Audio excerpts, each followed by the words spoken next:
The morning my sister came back into my life, Seattle was drowning in rain. Not the soft, pretty kind people write songs about, but the heavy gray rain that slapped against the windows and turned the whole world colorless. I remember standing in my kitchen, one hand wrapped around a mug of coffee I had already forgotten to drink, watching water run down the glass like the sky had finally given up holding itself together. That was how grief felt, too. It had been 3 weeks since my mother died. 3 weeks since I stood beside a polished wooden casket, wearing a black dress that felt too tight around my ribs, listening to people tell me how strong I was. "You're so strong, Grace. Your mother would be proud of you. You'll keep the family together."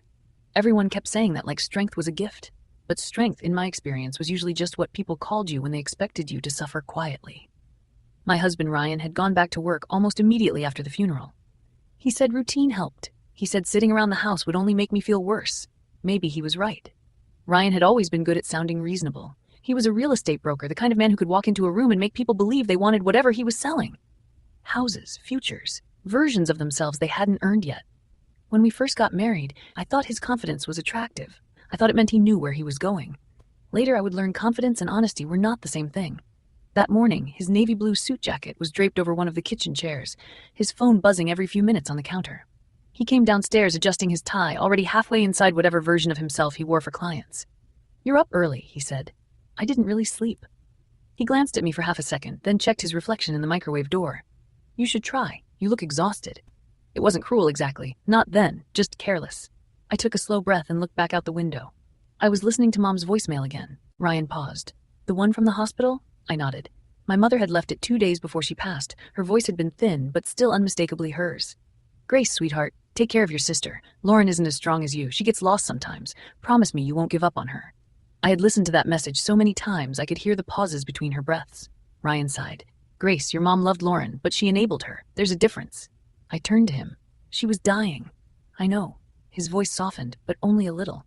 "I'm just saying you don't have to spend the rest of your life cleaning up Lauren's messes because your mother asked you to." I wanted to tell him he didn't understand. Lauren was not just my sister. She was the little girl who used to crawl into my bed during thunderstorms. She was the teenager I picked up from parties when Mom was too tired to drive. She was the woman who borrowed money and forgot to pay it back, who cried easily, who disappeared when things became hard and always returned when she needed someone to forgive her. She was exhausting. She was selfish. But she was family, and after Mom died, family felt like the last fragile thing I had left. Before I could answer Ryan, the doorbell rang. Both of us froze. It was barely 8 in the morning. Ryan frowned. "Are you expecting someone?" "No." The doorbell rang again. This time, longer. I walked through the hallway, my bare feet cold against the hardwood floor. Through the frosted glass beside the front door, I saw a blurred figure standing on the porch, shoulders hunched against the rain. When I opened the door, Lauren was there. Her blonde hair was soaked and stuck to her cheeks. Her mascara had run beneath her eyes, making her look younger than 29. She wore a thin beige coat completely wrong for the weather and held one suitcase in her right hand. For one long second, neither of us spoke. Then her face crumpled. "Grace," she whispered. I didn't know where else to go. I stepped onto the porch without thinking and pulled her into my arms. She collapsed against me. Her body shook with sobs, and despite everything, despite every unpaid loan, every missed call, every family dinner she had ruined by making herself the victim, my heart broke for her. Because I heard my mother's voice again. "Take care of your sister." Behind me, Ryan appeared in the doorway. His expression changed the moment he saw Lauren. Not sympathy exactly. Surprise first, then caution. "Lauren," he said, "what happened?"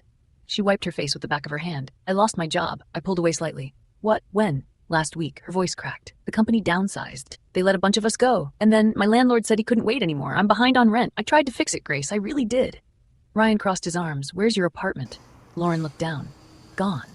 The word hung between us. I stared at her suitcase. One suitcase. "That's all you brought?" She gave a tiny, helpless laugh. "Most of my stuff is in my car. Some of it's probably still in the apartment. I don't know. I just drove here." "From Portland?" She nodded. "In this weather?" "I didn't have anywhere else."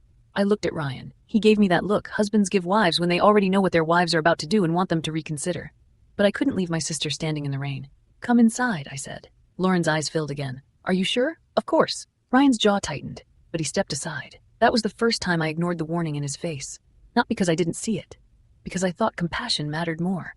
I made Lauren tea while she sat at the kitchen island wrapped in one of my old sweaters. Ryan stood near the sink, silent, watching us like this was a negotiation, and he was waiting for the terms. Lauren told us everything in pieces. Her boss had been impossible. Her boyfriend, Caleb, had left her 2 days after she lost the job. Her landlord had refused to be patient. Her bank account was almost empty. Her friends in Portland were busy with their own lives. That phrase made Ryan glance at me. I pretended not to notice. Lauren reached across the counter and grabbed my hand.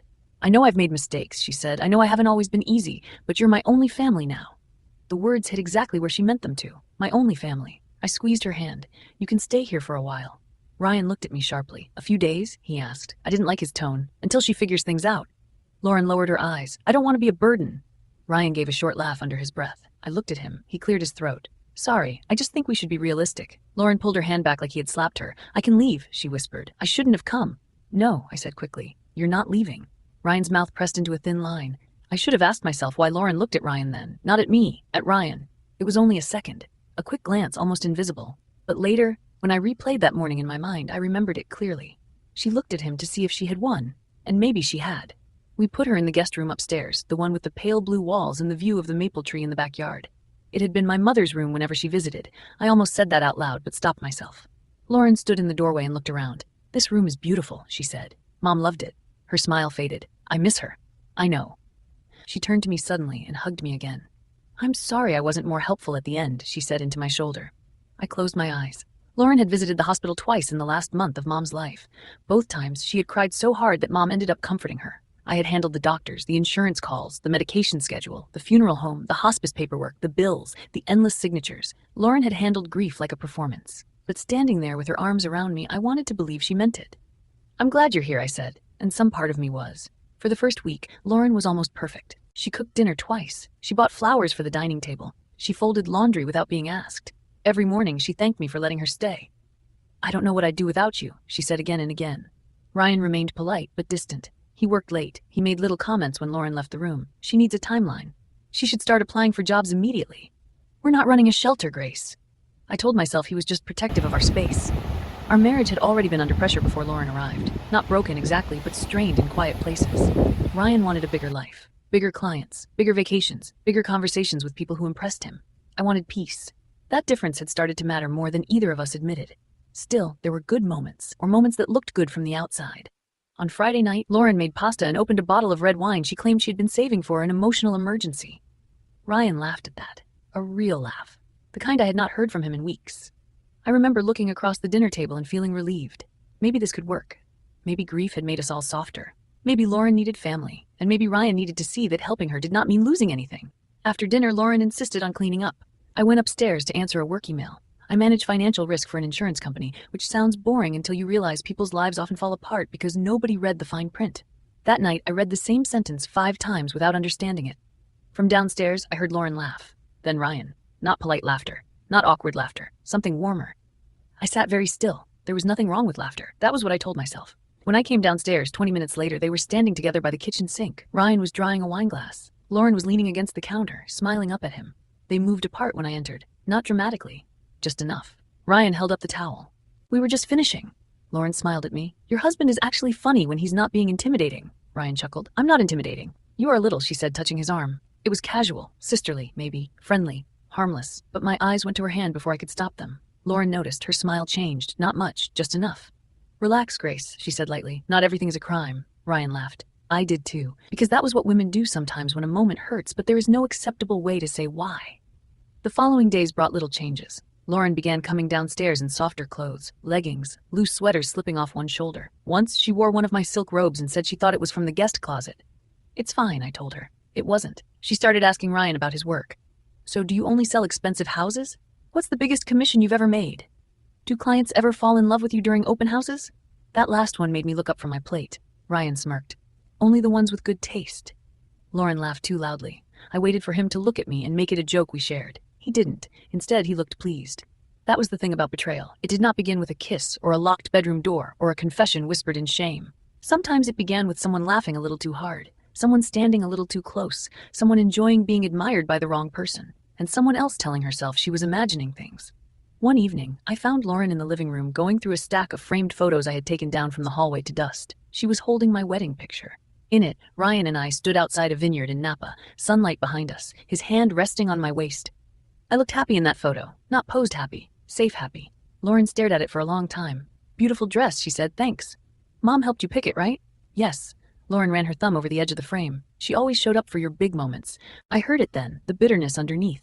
She loved both of us, I said carefully. Lauren smiled without looking at me. Of course she did. I took the photo from her hand a little more firmly than I meant to. Her eyes flicked up. For 1 second, I saw something naked and sharp in her face. Envy. Then it vanished. She touched my arm and softened her voice. I'm sorry. I'm just emotional lately. I nodded because it was easier than arguing. That night, I lay awake beside Ryan, staring at the ceiling while rain tapped against the windows. Do you think Lauren resents me? I asked quietly. Ryan didn't answer right away. Then he said, I think you make things harder than they need to be. I turned my head toward him. What does that mean? It means she's grieving. She's struggling. And sometimes you look at her like she's about to steal something. My chest tightened. Do I? Ryan rolled onto his side, facing away from me. You should be careful, Grace. She already feels like the family disappointment. Don't make it worse. I stared at his back. My husband had just defended my sister against a fear I had barely admitted out loud. And somehow, I felt guilty. The next morning, I woke up early and went downstairs. Lauren was already in the kitchen. She stood barefoot at the coffee machine, humming softly, wearing Ryan's white dress shirt. For a moment, I did not move. The shirt hung loosely on her body, the sleeves rolled up, the hem brushing her thighs. Her hair was messy, her face bare, and she looked disturbingly comfortable in my kitchen. In my life. Good morning, she said. My voice came out flat. Why are you wearing Ryan's shirt? She looked down at herself like she had forgotten. Oh, mine got wet when I took the trash out last night. Ryan said I could borrow this. Ryan entered the kitchen behind me. His hair was damp from the shower. He stopped when he saw us. I looked at him. You gave her your shirt? He shrugged. It's just a shirt, Grace. Lauren's eyes lowered. I can change, she said softly, and just like that, I became the unreasonable one. The jealous one. The cruel sister who could not let a grieving woman borrow a piece of clothing. I forced myself to smile. No, I said, it's fine. But it was not fine. Nothing was fine after that. By the second week, Lauren had stopped asking before using things. My shampoo disappeared faster. My perfume moved from my vanity to the guest bathroom. She rearranged the spice cabinet because she said the old way didn't make sense. Ryan began coming home earlier on nights I worked late.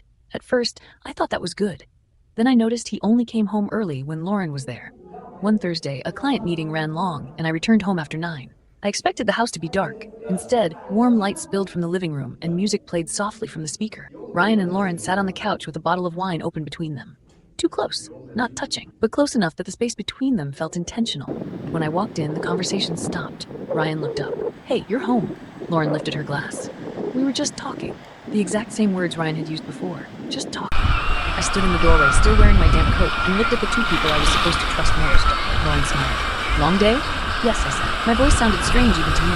Ryan leaned back against the couch, casual and relaxed. You should change. We saved you some wine. I looked from his face to hers. Something inside me whispered that I was standing at the edge of a cliff. But I smiled anyway, because I was Grace, the strong one, the reasonable one, the woman who took care of everyone. I hung up my coat, walked upstairs, and closed the bedroom door behind me. Only then did I let my smile disappear. I did not cry. Not yet. I only stood in the quiet room, listening to my husband laugh downstairs with my sister, and for the first time since Lauren arrived, I allowed myself to think the thought I had been pushing away. Something was wrong in my house, and whatever it had already learned how to smile at me. For the next few days, I told myself I was being unfair. That became my habit. Every time Lauren laughed too loudly at something Ryan said, I told myself she was lonely. Every time Ryan defended her before I even finished a sentence, I told myself he was trying to be kind. Every time I walked into a room and they suddenly stopped talking, I told myself grief made people strange, because the alternative was unbearable. The alternative meant that the two people closest to me were standing inside my home, under my roof, eating at my table, and slowly building a secret between them while I pretended not to notice. And I was not ready to believe that. Not yet. On Monday morning, I found Lauren in the laundry room. She was folding Ryan's shirts, not mine. Not the towels, not the guest sheet she had used, Ryan's shirts. She had one of his pale blue dress shirts spread across the counter, smoothing the collar with her fingertips like it was something delicate and intimate. I stopped in the doorway. You don't have to do that, I said. Lauren looked up, startled, then smiled. Oh, I know. I just wanted to help. You can fold the towels. I already did. Her voice was sweet. Too sweet. I stepped into the room and picked up one of Ryan's shirts from the basket. I usually take care of his work clothes. He's picky about how they're done. Lauren laughed softly. Really? He didn't seem picky last night. He said I fold better than he does. I looked at her. She looked back at me with wide, innocent eyes. It was a small thing. Almost nothing. A shirt, a comment, a smile. But I felt that same warning again, crawling up the back of my neck. Lauren, I said carefully, I appreciate you helping, but some things in a marriage are personal. Her expression changed, not enough for anyone else to notice, but I noticed. The softness left her face first. Then came the hurt. She was good at hurt. So now laundry is personal? She asked. That's not what I said. It kind of is. I sighed. I'm just asking you to respect boundaries. The word boundaries landed between us like an accusation. Lauren set the shirt down slowly. You know, Grace, I really am trying here. I know. No, I don't think you do. Her eyes were wet now. You say I can stay here, but every time I touch something, every time I try to help, you look at me like I'm stealing from you. My stomach tightened. I don't look at you like that. You do. She wiped under one eye, though no tear had fallen yet, and then Ryan appeared behind me. Of course he did. What's going on? He asked. I closed my eyes for half a second. Lauren stepped back from the counter. Nothing. I was just folding laundry, but apparently I crossed a boundary. Ryan looked at me, not at the shirt, not at the situation, at me. Grace, he said, tired already. Seriously? I turned toward him. I just asked her not to handle your clothes. They're clothes. That's what you said about the shirt, too. His jaw tightened. Lauren looked between us, silent now, letting the tension do the work for her. Ryan rubbed his forehead. I don't have time for this. I have a showing in 40 minutes. Then go, I said. My voice was calmer than I felt. He stared at me like I had become difficult overnight. You know what? He said. Lauren is trying. Maybe you should try too. Then he walked out. Lauren stood very still until we heard the garage door open. Only then did she look at me. The tears were gone. I don't want to cause problems in your marriage, she said quietly. But the way she said it made the sentence sound less like concern and more like a promise. That night, Ryan came home late. He didn't kiss me when he walked in. He went straight to the kitchen, loosened his tie, and asked if there was dinner. I was sitting at the island with my laptop open, reviewing a file from work. It was nearly 9. I had eaten alone. There's chicken in the fridge, I said. He opened the refrigerator, stared inside for a few seconds, then shut it harder than necessary. Great. I looked up. What? Nothing. Ryan? He turned around. I'm tired, Grace. So am I. Then maybe don't start another fight. I closed my laptop slowly. I'm not starting anything. He laughed once, without humor. That's the problem. You never think you are. Before I could answer, Lauren came downstairs wearing soft gray sweatpants and another oversized sweater. Her hair was loose around her shoulders. She looked at Ryan, then at me. Is everything okay? Ryan's expression changed immediately. His anger softened. His posture loosened. It's fine, he said. Lauren walked into the kitchen. I saved you some soup. You did? She nodded toward the stove. I made it earlier. I thought you might be hungry when you got back. Ryan looked genuinely touched. Thanks, Lauren. I sat there silent as she took a bowl from the cabinet. My cabinet. She ladled soup into it from my pot, handed it to my husband, and smiled like she belonged there. Ryan took one bite and closed his eyes. This is amazing, Lauren laughed. It's just soup. No, really, it's good. I watched them. There was nothing inappropriate happening. No touching, no obvious betrayal. Just gratitude and warmth and ease. Things Ryan used to give me. Things I hadn't realized were missing until I saw him hand them to someone else. Lauren turned to me. I made enough for you too. No, thank you, I said. I already ate. Her face fell just enough. Ryan noticed. Of course you did, he muttered. I stared at him. What does that mean? It means she cooked for everyone, and you can't even say thank you. I did not ask her to cook. Lauren set the spoon down. Please don't fight because of me. Ryan looked at her gently. We're not, but we were. We were fighting because of her. We just weren't allowed to say it. The next morning, I found my perfume on the guest bathroom counter. It was an expensive bottle Ryan had given me for our 5th anniversary, back when he still remembered anniversaries without a calendar reminder. The glass bottle was half empty. I picked it up and stared at it. Lauren appeared in the hallway, brushing her hair. Oh, she said. I hope you don't mind. I used a little yesterday. A little? She looked at the bottle, then laughed nervously. I guess I got carried away. It smells so elegant. That was a gift from Ryan. I know, she smiled. He said it smelled nice on me. My fingers tightened around the bottle. I turned toward her slowly. When did Ryan smell it on you? Lauren blinked as if the question confused her. Yesterday, before he left for work, I walked past him and he noticed. He noticed? Grace? She gave me that soft, disappointed look again. It was just a compliment. There it was. Just a shirt. Just laundry. Just soup. Just a compliment. The word people use when they want to make you feel insane for recognizing disrespect. I returned the perfume to my vanity and shut the bedroom door. For 10 minutes, I stood there in silence, staring at myself in the mirror. I looked tired. Not the kind of tired sleep can fix. The kind that comes from swallowing your own instincts until they turn poisonous. At work, I tried to focus. Numbers had always calmed me. Numbers did not lie unless people made them lie. Columns balanced or they didn't. Risk could be measured, loss could be projected, patterns could be found. But that day, every spreadsheet worked. At lunch, my coworker, Melissa, sat across from me breaking and studied my face with her sound. You look like you're about to either cry or audit something. I let out a weak laugh. We both. What's going on? Melissa and I were friends, not best friends. She had a directness I liked. She didn't dress up the truth to make people comfortable. My sister is staying with us, I said. Okay. And I think Ryan is getting a little too close to her. Melissa's expression changed. How close? I looked down at my untouched coffee. I don't know, that's the problem. Everything is explainable if I want it to be. Do you want it to be? The question hit harder than I expected. I looked up. Melissa leaned forward. Grace, I'm going to say something you may not like. Go ahead. When a woman says, I can explain everything, sometimes she's being paranoid. But when she says, everything is explainable if I want it to be, she usually already knows. I swallowed. I don't have proof. Then stop arguing with feelings and start paying attention to facts. That sounded like something I would tell a client. Document everything. Follow the trail. Trust patterns over promises. I nodded slowly. That evening I came home with a strange calm inside me. Not peace. Something colder. Lauren was in the living room, sitting cross-legged on the couch with my mother's old photo album open on her lap. Ryan sat beside her, close enough that their knees almost touched. They were looking at childhood photos.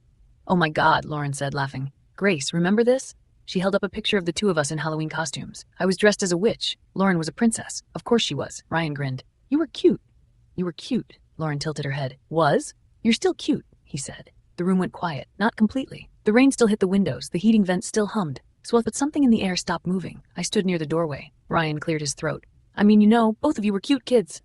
Lauren lowered her eyes, smiling at the album. I walked over and took the photo gently from her hand. "Mom loved this album," I said. Lauren's smile faded. "She loved a lot of things that weren't good for her."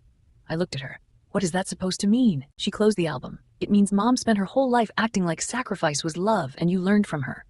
Ryan shifted beside her. I looked at him, waiting for him to say something. He didn't.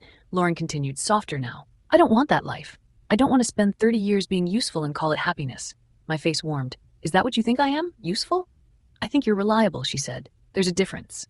Ryan looked down, but he still said nothing. That silence hurt more than Lauren's words, because sisters can wound each other with history, but husbands are supposed to protect the places they know are already bruised. I closed the album. "I'm going upstairs." Ryan didn't follow me. I waited in the bedroom for 20 minutes, then 30. Downstairs I heard low voices. Lauren's first, then Ryan's, then laughter. Small, careful, hidden. That was the night I stopped trying to convince myself nothing was happening. I started watching. Over the next week, the pattern became impossible to ignore. Ryan used to text me when he had late showings. Now he forgot.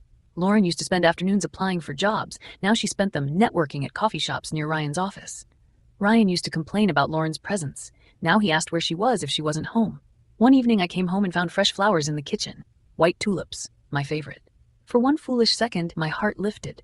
Then Lauren came in carrying grocery bags. "Aren't they beautiful?" she said. Ryan picked them up. He said the kitchen looked sad. I touched one of the petals. "He bought flowers?" "For the house," she said quickly. But she was smiling. I found out later he had paid with our joint card. That same week, Ryan began sleeping, turned away from me. He said he was tired. He said work was stressful. He said I was too sensitive. The phrase too sensitive became his favorite weapon. When I asked why he and Lauren had gone to the grocery store together, I was too sensitive. When I asked why he had deleted a text notification before I could see it, I was too sensitive. When I asked why Lauren had suddenly started wearing red lipstick at breakfast, I was too sensitive. "You're looking for problems," Ryan told me one night. We were in the bedroom. He was sitting on the edge of the bed, taking off his watch. I was standing near the closet with my arms crossed. "I'm reacting to what I see." "No," he said, "you're reacting to what you imagine." "Then help me understand." He looked up at me, irritated. "Understand what?" "Why you're different with her." He laughed. There was no kindness in it. "Maybe because she doesn't interrogate me every 5 minutes. I flinched. He saw it. I know he did, but he kept going.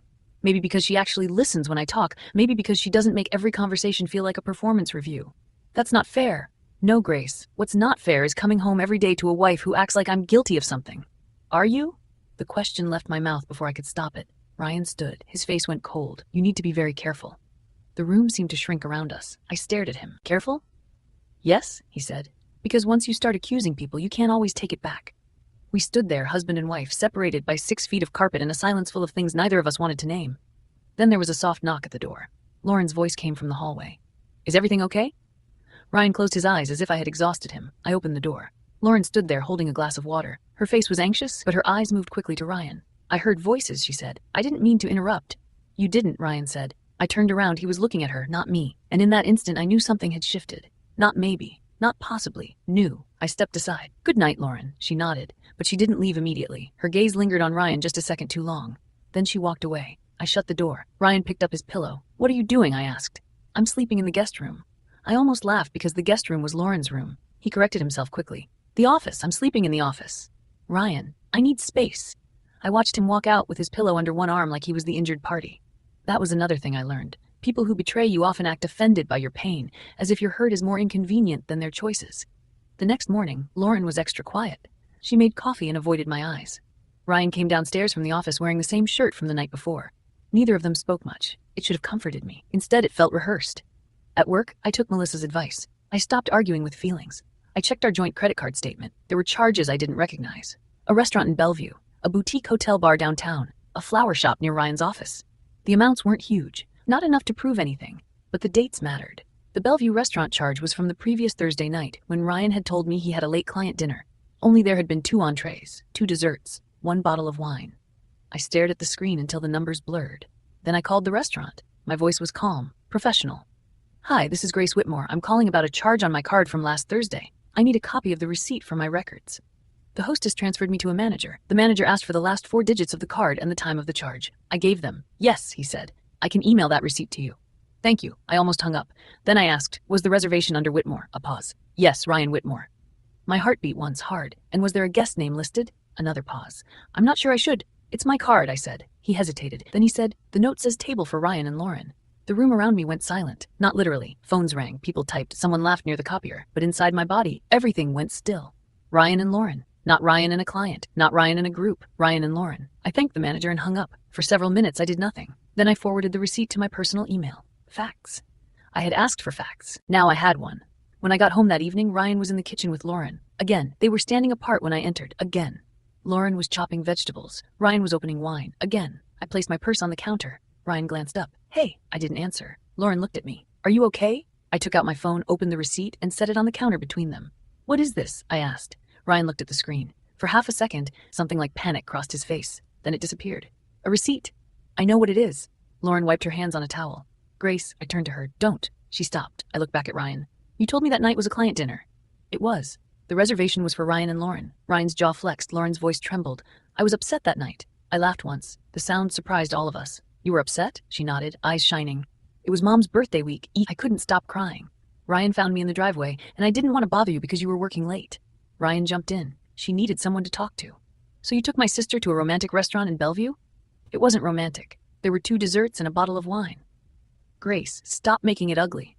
That sentence almost knocked the air from me. Stop making it ugly, as if I had taken something clean and stained it. I leaned both hands on the counter. It became ugly when you lied. Ryan's eyes hardened. Lauren began crying, really crying this time. Loud, broken sobs. I'm sorry, she said. I'm so sorry. I didn't know it would hurt you this much. I stared at her. You didn't know lying to me would hurt me? I didn't want to come between you. But you did. Ryan slammed the wine bottle down. Enough. I looked at him. His face was red now. You don't get to talk to her like that, he said. Something inside me cracked. Not broke. Cracked. Enough for light to get in. Her? I said quietly. Ryan realized it too late, but he didn't take it back. Lauren covered her mouth and sobbed harder. Ryan went to her. He actually went to her. He put his hand on her shoulder. In my kitchen. In front of me. I stepped back. The room tilted slightly, as if my body understood before my mind did. I was not witnessing a misunderstanding. I was witnessing an alliance. Ryan looked at me with anger. Lauren looked at the floor with tears, and I suddenly saw the shape of the game. Lauren cried. Ryan defended. Grace became cruel. It had probably worked on my mother for years. Now it was working on my husband. Or maybe he simply wanted it to. I picked up my phone. I'm going upstairs. Ryan called after me. Grace, don't walk away. I turned at the stairs. You wanted space, remember? Then I went to the bedroom and locked the door. For the first time in my marriage, I locked my husband out. I sat on the edge of the bed and waited for tears. They did not come. My body had moved past tears into something sharper. I opened my laptop and created a folder. Not on the shared drive, not on the family computer, on my private cloud account. I named it House. Then I saved the receipt. I saved screenshots of Lauren's texts. I saved the credit card statement. I saved everything, because I did not know exactly what was coming, but I knew enough to prepare. 2 days later, the proof stopped being subtle. It was a Wednesday afternoon. My department head canceled a meeting because her son was sick, so I left work early. I didn't tell Ryan. I didn't text Lauren. I drove home through a rare break in the rain, the sky bright but cold, the roads shining under thin sunlight. The house looked peaceful from the outside.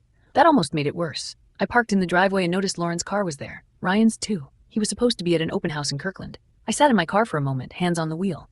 Then I walked inside. The house was quiet. Too quiet. No music, no television, no sound from the kitchen. Then I heard laughter, soft, from upstairs. My bedroom. I placed my keys on the entry table without making a sound. Step by step, I climbed the stairs. Halfway up, I heard Lauren's voice. You're terrible. Ryan laughed low. You like terrible. My hand tightened on the railing. Every step after that felt like walking underwater. The bedroom door was not fully closed. A strip of warm light cut across the hallway. I stood outside it and listened for 1 second longer than I should have. Then I pushed the door open.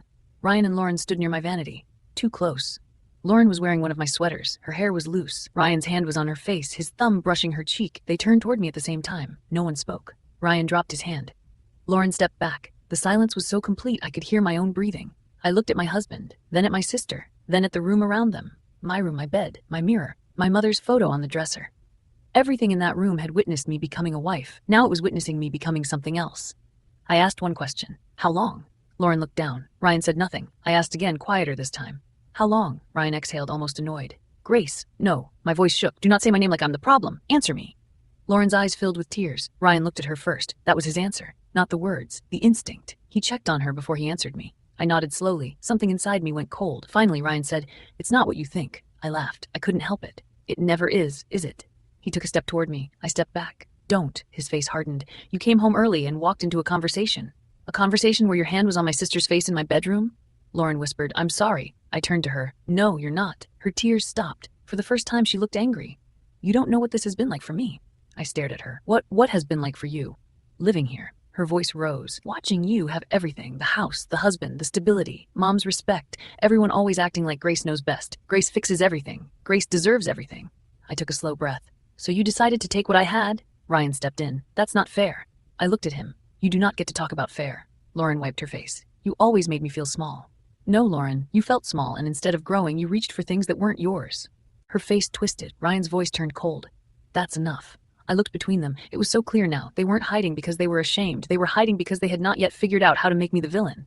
Ryan straightened his shoulders. "I didn't plan this," he said. I waited. He swallowed, then continued. "But things have been bad between us for a long time." I stared at him. "There it is." "What?" "The speech where you explain why betraying me was actually my fault." He looked away. Lauren whispered, "We didn't want to hurt you." I almost smiled. "You should have tried harder." For a moment, nobody moved. Then Ryan said the sentence that ended my marriage before any court ever could. "Maybe I married the wrong sister." It was not shouted. It was not dramatic. It was worse. He said it like he had been waiting to say it. The words entered me cleanly. No explosion. No collapse. Just a final, terrible understanding. I looked at Lauren. Her eyes were lowered, but the corner of her mouth moved. Almost a smile. Almost. That was when I knew she had wanted this moment. She had imagined it. Maybe not exactly like this. Maybe she had pictured more screaming, more begging, more proof that she had finally beaten me at something. But this was victory to her. Standing in my bedroom beside my husband, wearing my sweater, while I stood in the doorway like a guest in my own life. I looked at Ryan one last time. I hope she was worth what you just became. Then I turned and walked away. Ryan called my name.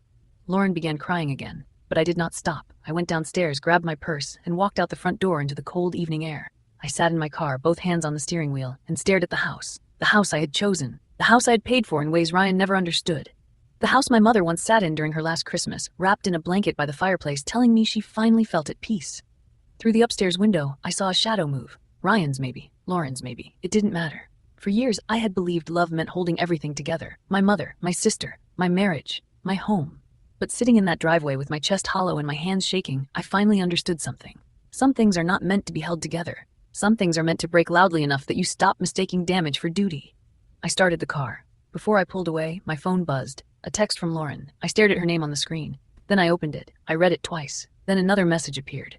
I looked up at the house. My sister had not just stolen my husband, she had stolen the language of innocence too. It just happened. As if betrayal were weather. As if lies simply fell from the sky. As if nobody opened the door and let them in. I saved the messages to my folder.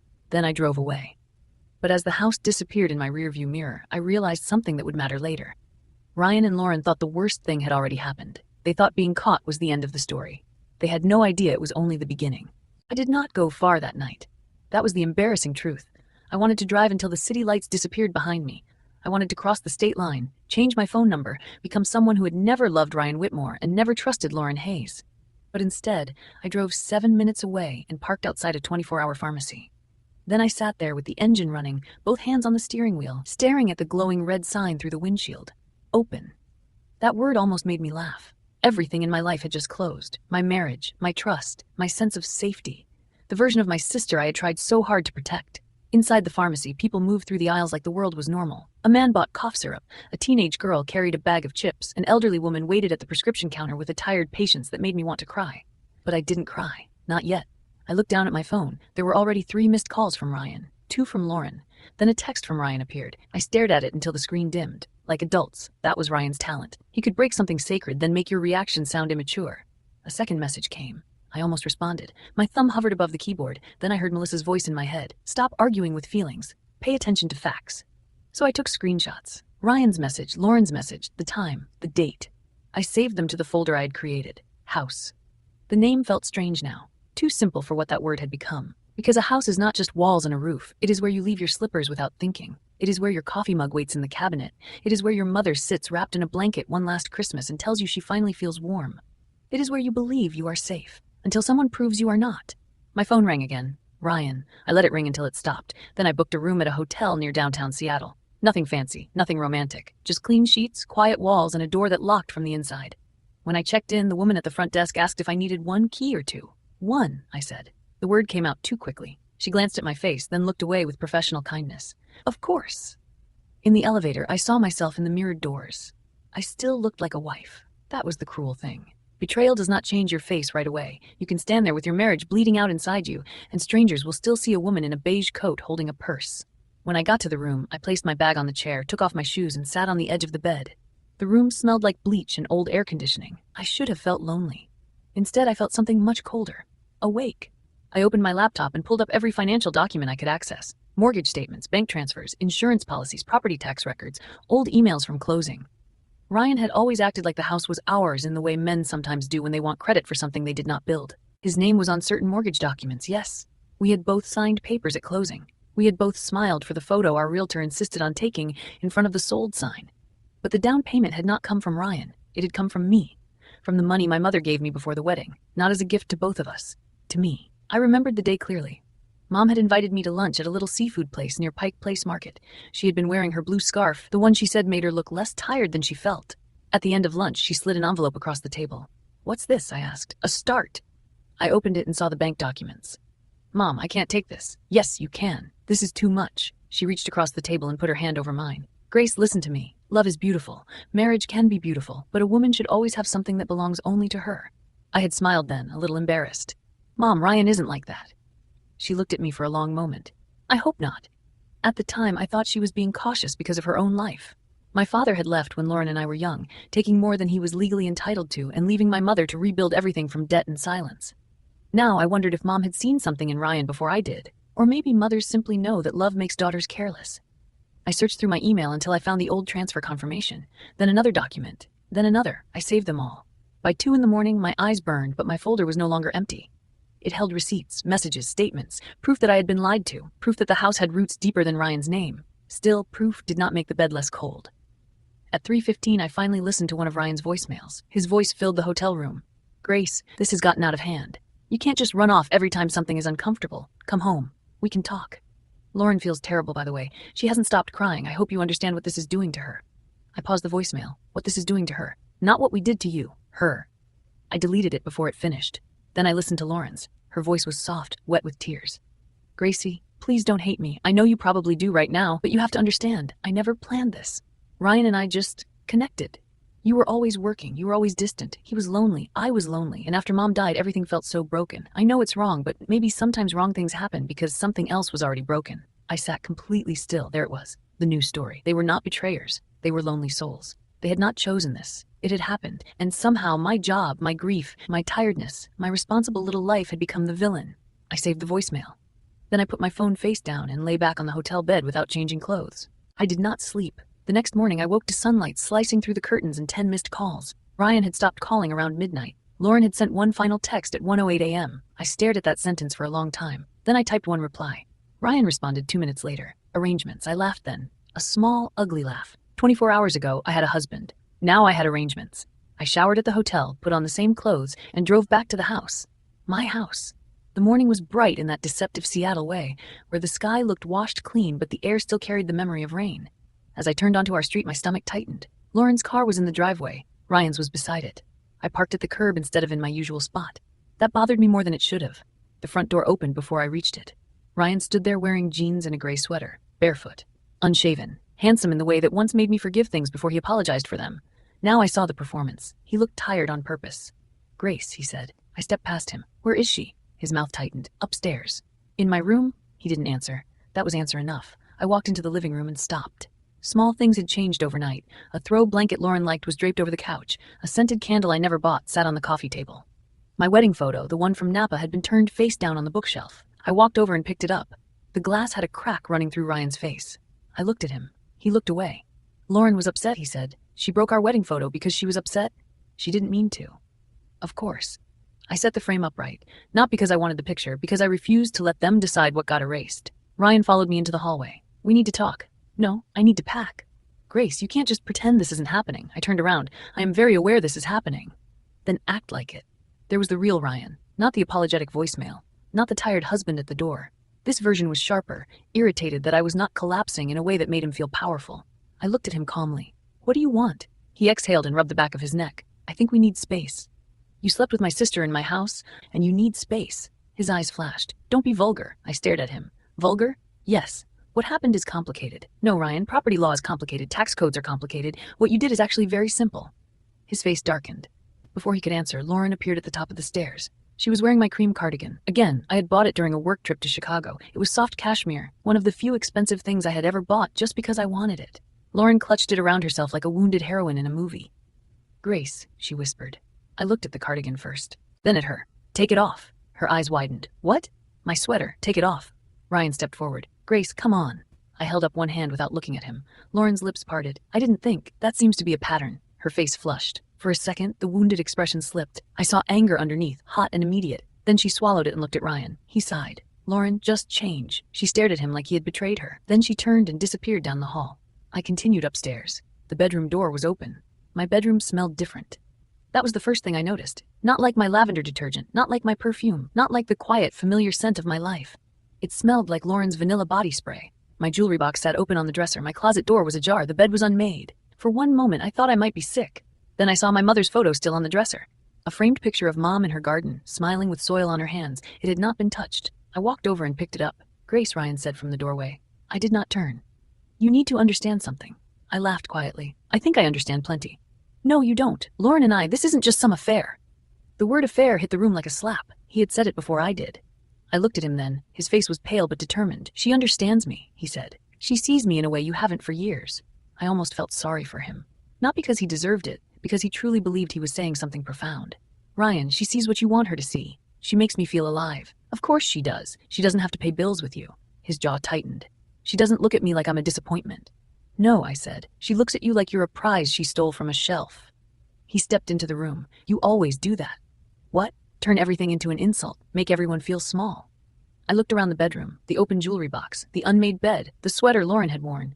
My sister is sleeping in my bed, and you are standing here explaining how I hurt your feelings. He had the decency to look away. For about 2 seconds. Then he said, I think you should stay somewhere else for a while. The room went silent. I stared at him. Excuse me? Just until things settle. This is my home. It's our home. No, I said slowly. It was our home until you invited my sister into our marriage. Ryan's eyes hardened. You left last night. You gave me a reason. You walked out. I walked out because I found you touching her in our bedroom. He lowered his voice. Grace, don't make me say things I don't want to say. I felt a strange calm settle over me. Say them. He hesitated. Then he did. Lauren is pregnant. For a moment, everything stopped. Not because I believed him. Because I understood why he had chosen that sentence. Pregnant. One word designed to rearrange the room. To make Lauren fragile. To make Ryan responsible. To make me cruel if I questioned it. I gripped the edge of the dresser. How far along? He looked surprised. What? How far along is she? I don't know exactly. You don't know exactly, but you know she's pregnant? She took a test. When? Grace. When? His eyes shifted. Recently. I laughed. This time there was no humor in it. Of course. His face reddened. You don't get to interrogate her. If she's using a pregnancy to help push me out of my own house, I do. Ryan stepped closer. You need to leave. The words were quiet, but they changed everything. I looked at him. Really looked at him. This man had once held my hand in a hospital hallway while my mother had surgery. He had once danced with me barefoot in the kitchen during a power outage. He had once promised in front of everyone we loved that he would honor me. Now he stood in the bedroom I had paid for, telling me to leave so my sister could be more comfortable. No, I said. His eyes narrowed. No, no. Down the hallway, Lauren appeared again, now wearing her own clothes. Her eyes were red, but her chin was lifted. I don't want to stay here if Grace hates me, she said. I turned toward her. You are standing in my hallway after sleeping with my husband, and you are still trying to be the victim. Her face crumpled. Ryan moved immediately. Enough, Grace. I smiled faintly. There it is again. What? You running to protect her from the consequences of hurting me. Lauren's voice sharpened. You don't own him. I looked at her. No, I don't. And apparently neither does his wedding ring. Ryan flinched. Lauren didn't. She stepped closer. You always thought being the responsible one made you better than me. I never thought that. Yes, you did. Her voice trembled, but this time not from sadness. You had the job, the house, the perfect husband. Mom trusted you with everything, and I was always the problem, the messy one, the one everyone had to forgive. You made choices, Lauren. So did you, she snapped. You chose to make everyone need you so you could feel superior. I stared at her. That was the first honest thing she had said. Not true, but honest in the sense that she believed it. You think I wanted that? I asked quietly. You think I wanted to be the one filling out Mom's hospice forms while you cried in the hallway? You think I wanted to be the one paying your emergency rent twice and pretending it was no big deal? You think I wanted to carry the family because everyone else kept dropping it? Her eyes flickered. For 1 second, guilt appeared. Then Ryan spoke. This is exactly why we need space. I turned on him. Stop calling it space. You want me gone because it makes your affair easier. He looked at Lauren, then back at me. I want peace, I nodded. Then you should have chosen honesty. I walked to the closet and pulled out a suitcase. Ryan watched me. Lauren watched too. Neither of them offered to leave the room, so I packed under their eyes. Work clothes, toiletries, my laptop charger, a jewelry pouch, the framed photo of my mother. When I reached for a wooden box on the top shelf, Lauren shifted. I noticed. The box had belonged to Mom. Dark walnut, brass clasp slightly scratched on one side. I had put it away after the funeral because looking at it hurt too much. Inside were old letters, small keepsakes, and some documents I had not been ready to sort through. Lauren took a step forward. That's Mom's. I pulled it down. Yes, I should get some of her things too. I looked at her. You will, not today. Her face tightened. Ryan said, Grace, don't be petty. I placed the box carefully inside the suitcase. Petty would be burning the bed. Ryan went silent. I zipped the suitcase. As I moved toward the door, Ryan blocked my path. We need to talk about the house. I looked up at him. Move. Not until we discuss what happens next. What happens next is I contact an attorney. His eyes flashed. That's unnecessary. Then you shouldn't have made it necessary. He lowered his voice. If this goes to court, Grace, it gets ugly. It's already ugly. You don't want to fight me over this house. I went still. There it was, the real center of the storm. Not love, not guilt, not Lauren. The house. You think this house belongs to you? I asked. He gave a cold little laugh. My name is on the mortgage. So is mine. We're married. It's marital property. You sound very confident for a man who never read the closing documents. His eyes narrowed. What is that supposed to mean? I stepped closer. It means you should be careful. For the first time that day, Ryan looked uncertain. Only for a second. Then arrogance returned. Try proving whatever you think you can prove. Lauren folded her arms behind him, watching me with open satisfaction. I understood then that they had talked about this. Not just about love. Not just about pregnancy. They had talked about the house. My sister had not only taken my husband into her bed, she had walked into my home and started measuring the curtains. The realization should have destroyed me. Instead, it sharpened me. I lifted the suitcase handle. Move, Ryan. He didn't. So I looked him directly in the eyes and said, if you don't step aside, I'll call the police and explain that my husband is preventing me from leaving my legal residence with my personal property. His face changed. Ryan hated scenes. He especially hated scenes with witnesses. He stepped aside. As I passed Lauren, she whispered, you don't have to make this so dramatic. I stopped. Slowly, I turned to her. You slept with my husband in my house while wearing my clothes. Her mouth opened. I leaned closer. Drama is the kindest word for what you deserve. Then I walked downstairs. I had almost reached the front door when Ryan spoke behind me. You can come back for the rest later. I turned. He stood on the staircase, one hand on the railing, Lauren just behind him. They looked like a couple posing in a house they had just bought. Something cold moved through my chest. No, I said. I'll come back with legal notice. Ryan laughed. Grace, don't embarrass yourself. That sentence stayed with me longer than maybe it should have. Not because it hurt the most, because it revealed the most. He truly believed embarrassment was what I feared. He did not understand that the most humiliating thing had already happened. I had trusted him. I opened the door and walked out. This time, I did not sit in the driveway. I drove straight back to the hotel. Only when I got inside the room and locked the door did my hands begin to shake. I placed the suitcase on the bed and opened the wooden box first. The smell hit me immediately. Cedar. Paper. A faint trace of my mother's perfume. Inside were birthday cards tied with ribbon, a silver locket, old photographs, and a stack of envelopes. I touched each thing carefully like grief had made them fragile. Then I found a sealed envelope near the bottom. My name was written on the front in Mom's handwriting. Grace. Nothing else. I sat down slowly. For several seconds I could not open it. I was afraid of her voice, afraid of needing her, afraid of finding some soft message about forgiveness that would make me feel obligated to save Lauren again. Finally, I slid my finger under the flap. Inside was a folded letter and a business card. The card read. I unfolded the letter. My mother's handwriting was shakier than usual. My throat tightened. I kept reading. I covered my mouth. A sound escaped me. Not quite a sob, not quite a breath. My hands trembled. I read that paragraph again. The house, the accounts, the family trust. I reached for the business card. On the back, in Mom's handwriting, was a phone number and 4 words. For a moment, I could not move. The hotel room seemed too quiet, too small, too ordinary for what I had just found. Ryan's words echoed in my mind. My name is on the mortgage. Well, try proving whatever you think you can prove. Lauren's voice followed. You always had everything. I looked down at the letter in my lap. Maybe I had not had everything. Maybe I had simply been standing on ground my mother had quietly reinforced beneath me. My phone buzzed on the nightstand. A text from Ryan. Then another message. The baby. The house. The hallway. My life reduced to logistics by people who had mistaken my silence for surrender. I took a screenshot. Saved it. Then I looked back at the business card. It was after business hours, almost 7. I called anyway. The phone rang 4 times. Then a calm male voice answered. Thomas Bell speaking. I closed my eyes. My name is Grace Whitmore, I said. My mother was Margaret Hayes. There was a pause. Not long, but long enough for my heart to begin pounding. Then Mr. Bell said very softly, Mrs. Whitmore, I've been waiting for your call. I gripped the phone tighter. You knew my mother? Yes. She left me your card. I know. My breath caught. What did she mean when she said you know everything? Another pause. This one heavier. Mrs. Whitmore, he said. Are you somewhere private? I looked around the hotel room, the locked door, the closed curtains, the suitcase on the bed, the wooden box open beside me. Yes. Good, he said. Then listen carefully. Before your mother passed, she made several changes to her estate plan. Some of those changes concern your sister, some concern your husband, and some concern the house you were living in. I stopped breathing. He continued. I cannot explain all of it over the phone, but I need you to understand one thing tonight. What? His voice became firmer. Do not sign anything your husband gives you. Do not agree to leave the property permanently. Do not discuss ownership with him or your sister, and do not assume they know what belongs to whom. The room blurred. I pressed my hand over my mouth. Mr. Bell? I whispered. What did my mother do? He said, she protected you. For the first time since I saw Ryan's hand on Lauren's face, tears filled my eyes. Not because I was broken, because somewhere, before she left this world, my mother had seen the knife coming, and she had put armor where I would need it most. Mr. Bell spoke again. Can you come to my office tomorrow morning?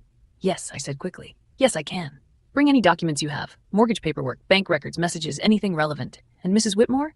Yes? Prepare yourself. Your mother's will is not the document your sister thinks it is. After we hung up, I sat there for a long time with the phone in my hand. Outside the hotel window, Seattle glittered under a darkening sky. Cars moved through wet streets. People went home to dinners, arguments, televisions, ordinary lives. I looked at my mother's letter again. Do not do that, Grace. Not this time. For 34 years, I had been trained to soften every blow. For Lauren. For Mom. For Ryan. For the idea of family. But that night, sitting alone in a hotel room with a suitcase, a broken marriage, and a dead woman's warning in my hands, I felt something inside me begin to change. Ryan and Lauren thought they had taken my home. They thought they had pushed me out. They thought the story was simple. Poor Lauren found love. Cold Grace lost it. Ryan chose happiness. The house would be divided. The past would be rewritten. But they had forgotten something. My mother had known both her daughters. She had known which one would take, and which one would keep giving until there was nothing left.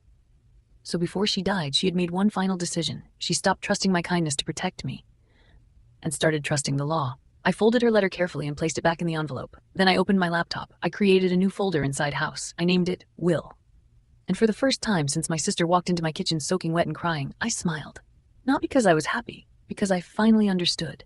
This was no longer a heartbreak. This was evidence. And tomorrow, I was going to find out exactly what my mother had left behind. I arrived at Thomas Bell's office at 8:47 the next morning.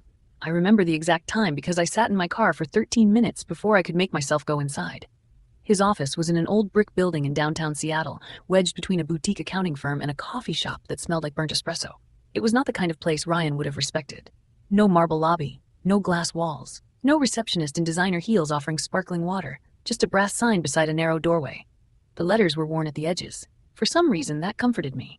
Ryan liked things that looked expensive. My mother had trusted something that looked permanent. I checked my reflection in the rearview mirror. My face was pale, my eyes slightly swollen from the tears I had finally allowed after hanging up with Mr. Bell. I had slept maybe 2 hours, curled on top of the hotel bedspread with my mother's letter under the pillow like a child hiding from a storm. I looked tired, but I did not look broken. That mattered. Before I got out of the car, I opened my phone. There were new messages. Ryan first. Temporary living arrangements. I stared at the words, then took a screenshot. Lauren had sent 2 messages. Then, that one made my hand tighten around the phone. Mom. Lauren had barely shown up when Mom was dying, but now she was willing to use our dead mother as a shield. I saved both messages. Then I turned off notifications, picked up the folder of documents I had printed at the hotel business center, and walked into the building. Mr. Bell's office was on the 3rd floor. The elevator groaned as it carried me up, slow and reluctant, like even the building knew I was not ready for what waited. A receptionist with silver hair and kind eyes greeted me. You must be Mrs. Whitmore. For one sharp second, I hated that name. Whitmore. Ryan's name. A name I had worn proudly for 7 years, and now it felt like a coat someone had thrown over my shoulders without asking. Yes, I said. Grace Whitmore. Mr. Bell is expecting you. She led me down a hallway lined with framed certificates and black and white photographs of Seattle from another century. Rainy streets, streetcars, men in hats, women in gloves, a city built on water and secrets.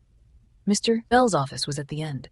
He stood when I entered. He was older than I expected, probably in his late 60s, tall and thin, with white hair and a face that looked gentle until you noticed his eyes. They were sharp. Not unkind, but sharp in the way good attorneys are sharp, like nothing important passed him unnoticed.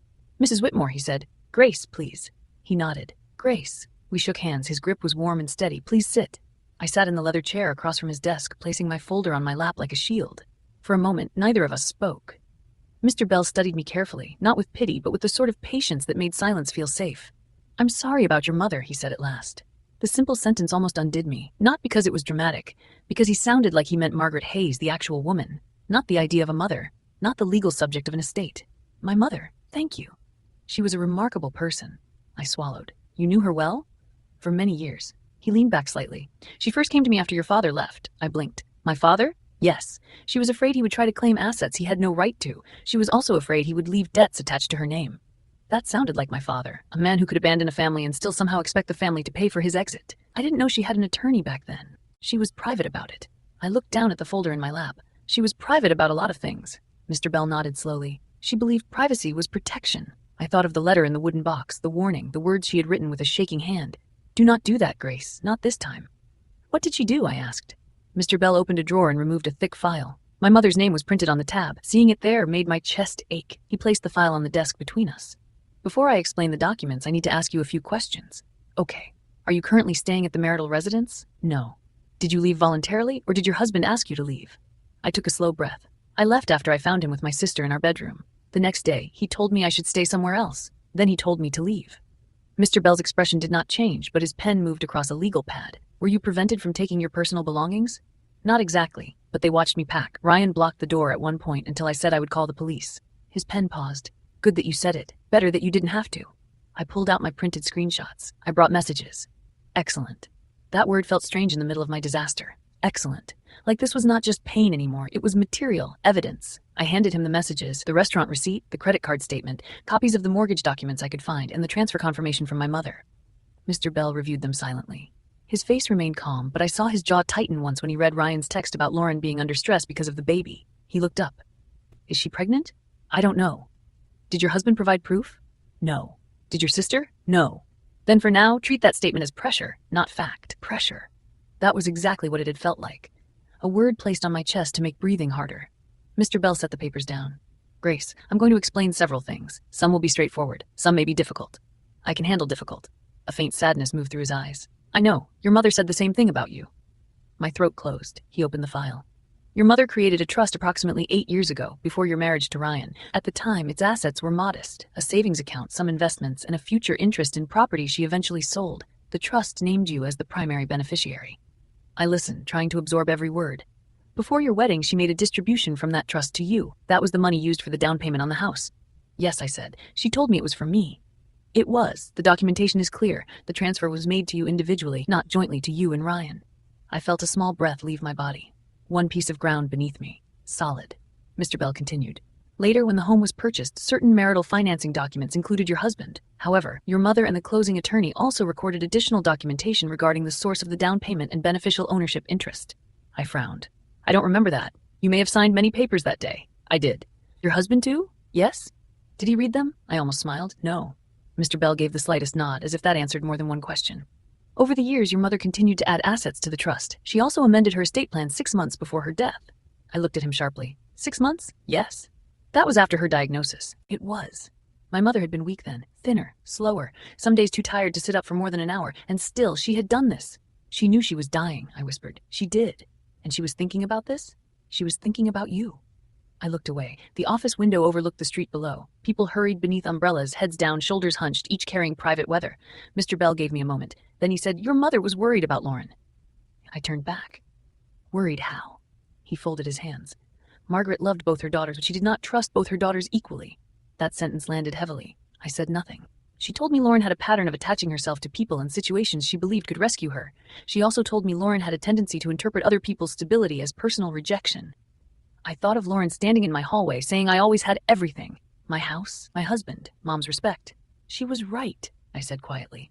Mr. Bell opened another section of the file. Your mother left Lauren an inheritance. My stomach tightened. How much? A meaningful amount, enough to help her restart her life if managed responsibly. But it was conditional. Conditional on what? On Lauren not attempting to interfere with, claim, manipulate, or misappropriate assets designated to you or your trust. For several seconds I simply stared at him. Mom wrote that? In more formal terms, yes. I shook my head slowly. She knew. She suspected enough to plan. I pressed my fingers against my temple. All these years I had thought Mom asked me to protect Lauren because she believed Lauren could be saved if someone just loved her hard enough. But maybe there had been another reason. Maybe Mom had known Lauren would come for whatever looked like safety.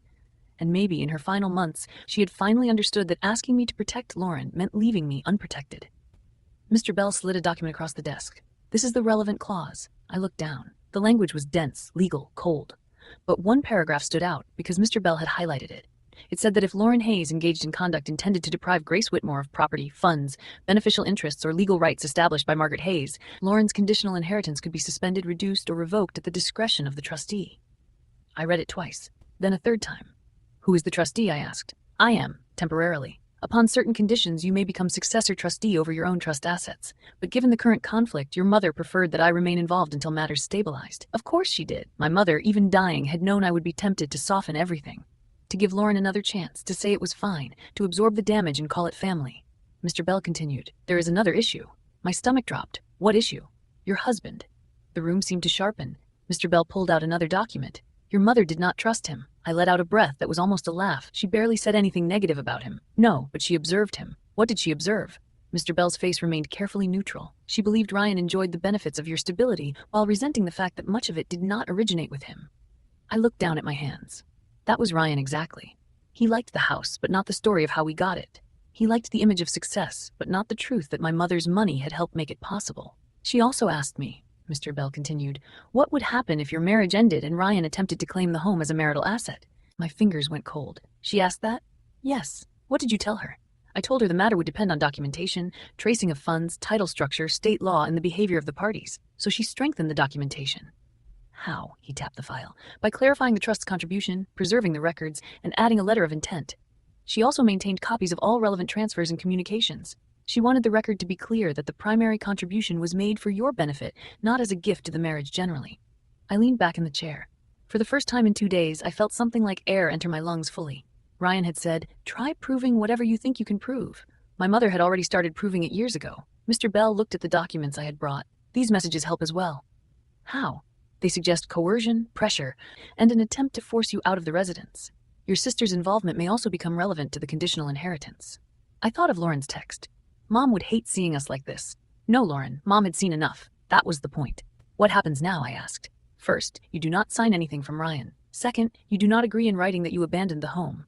Third, you retrieve your remaining belongings with a witness if necessary. Fourth, we coordinate with a family law attorney for the divorce. The word divorce still hurt, not because I wanted Ryan back, because it sounded like failure. 7 years reduced to paperwork. Mr. Bell seemed to read my face. Divorce is not the failure, Grace. The failure was the betrayal. I swallowed hard. I know. But knowing something and feeling it are different things, he continued. Fifth, I will formally notify the relevant parties that there are estate trust matters to be addressed. Your sister and husband will likely be required to attend a meeting concerning your mother's amended documents. My heart started beating faster. You mean a reading of the will? In practical terms, yes. Though modern estate administration is not always as theatrical as people imagine. I almost laughed. I think Lauren imagines it very theatrically. His mouth curved faintly. Then she may be disappointed by the setting, if not the content. For the first time, I smiled, only a little. Then I remembered something. Lauren thinks Mom left her something big. Did she say that? Not directly, but she believes Mom felt guilty about her. She thinks guilt means money. Mr. Bell nodded slowly. Your mother did feel guilt, but near the end she became more honest about what guilt had cost you. His words pierced something deep. I looked down. She asked me to take care of Lauren. Yes, he said, and then she asked me to make sure someone took care of you. I closed my eyes. That was when the tears came. Not many. Just enough to blur the desk, the file, the highlighted clause where my mother's fear had become law. Mr. Bell quietly slid a box of tissues toward me. I took one. I'm sorry. No need. I keep thinking I should have known. Known what? That Lauren could do this. That Ryan could. That my own house could turn into. I stopped, searching for the word. A weapon, Mr. Bell said. I looked at him. Yes, he nodded. People often weaponize what others love most. I wiped my face. That's horrible. It is. It is also useful to understand. I sat there for a moment, breathing slowly. Then I opened my folder and pulled out the old transfer confirmation. My mother gave me this before the wedding. At lunch, she told me a woman should have something that belonged only to her. Mr. Bell's expression softened. She told me she said that. She did? Yes. She hoped you heard her. I looked at the document. I thought she was just being cautious because of my father. She was, and because of Ryan. That hurt more than I expected. Not because Mom had doubted him, because I hadn't. Did she ever tell you why? Mr. Bell hesitated. That attorneys are careful with the dead. They do not like to assign feelings to people who cannot correct them. Finally, he said, she once told me Ryan looked at the house like a man admiring a trophy he intended to claim later. I covered my mouth. A memory flashed.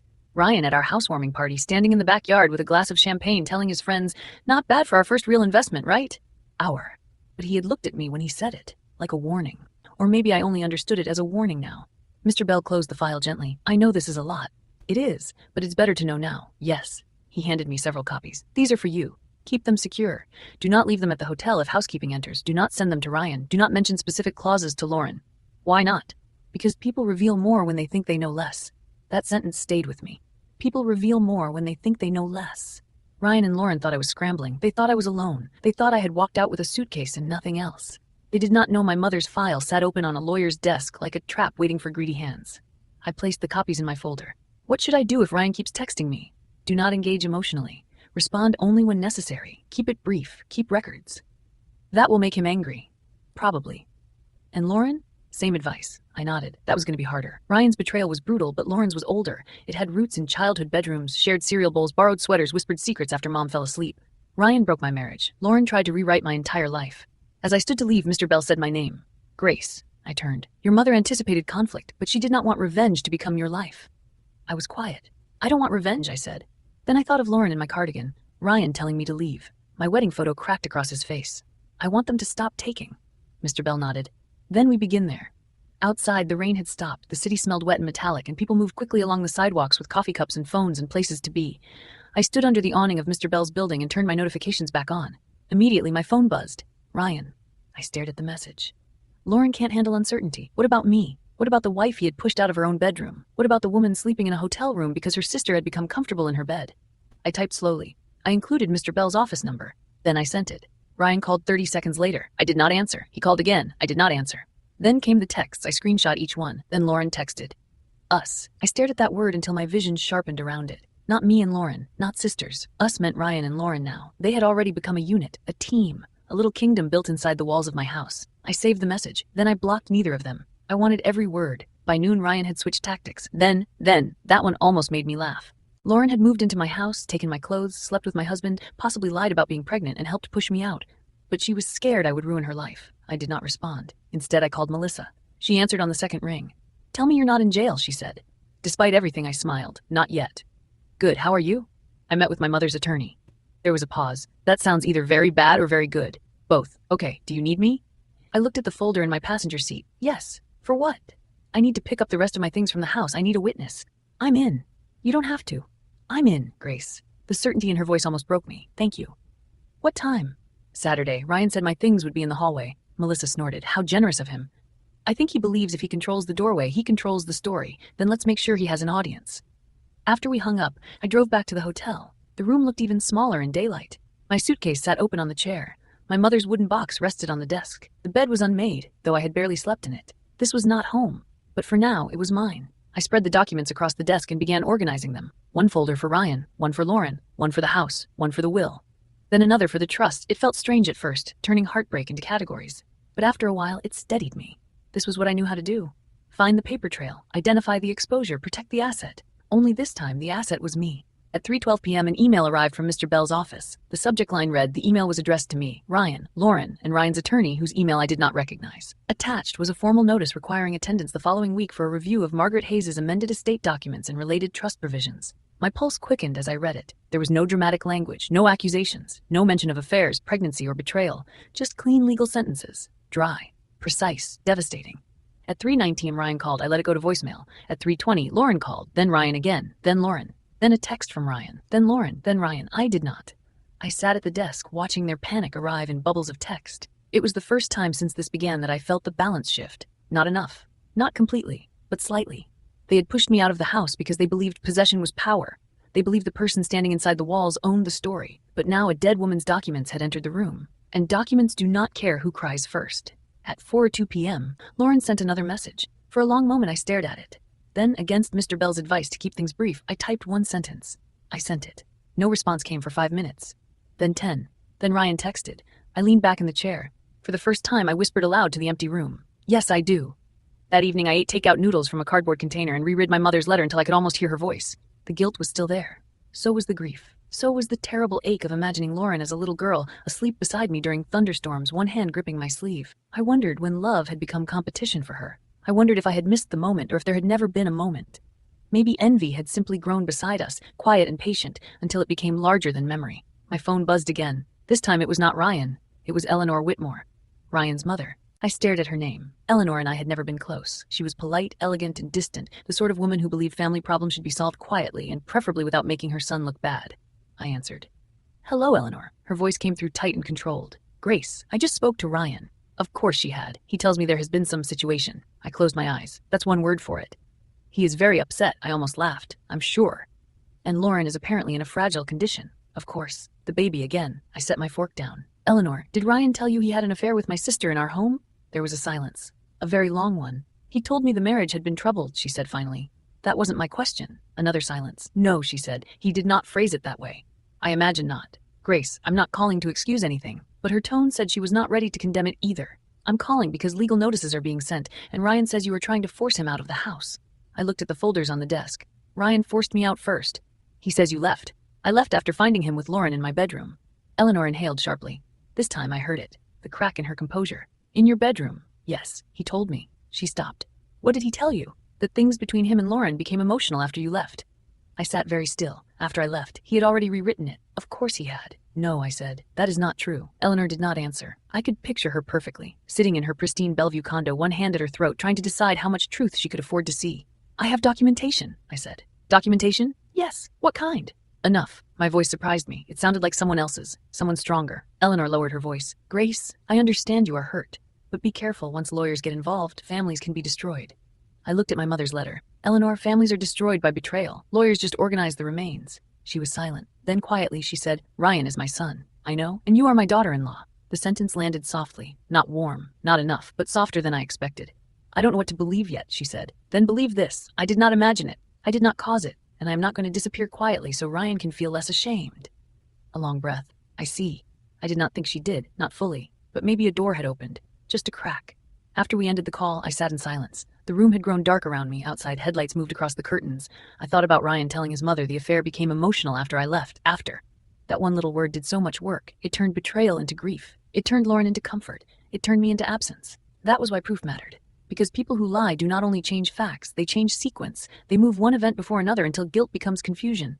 But my files had dates, texts, receipts, statements, and my mother's documents had something even better, intent. The next morning, Mr. Bell called. I assume you've heard from them, he said. Yes. Good. That means they are taking the notice seriously.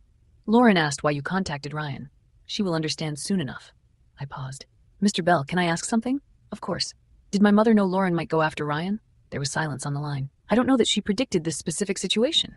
But she told me something near the end. Thus, I waited. She said Lauren has always wanted what Grace made safe.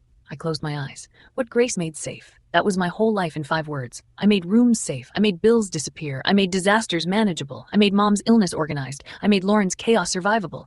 And Lauren had mistaken the safety for something she deserved to own.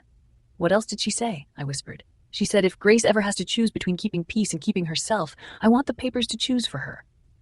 A tear slipped down my face. Not from sadness this time, from recognition. My mother had known my weakness. Not Ryan, not money, not even Lauren. Peace. I would trade almost anything to keep peace. So she had made sure that when peace became another word for surrender, something stronger than me would speak.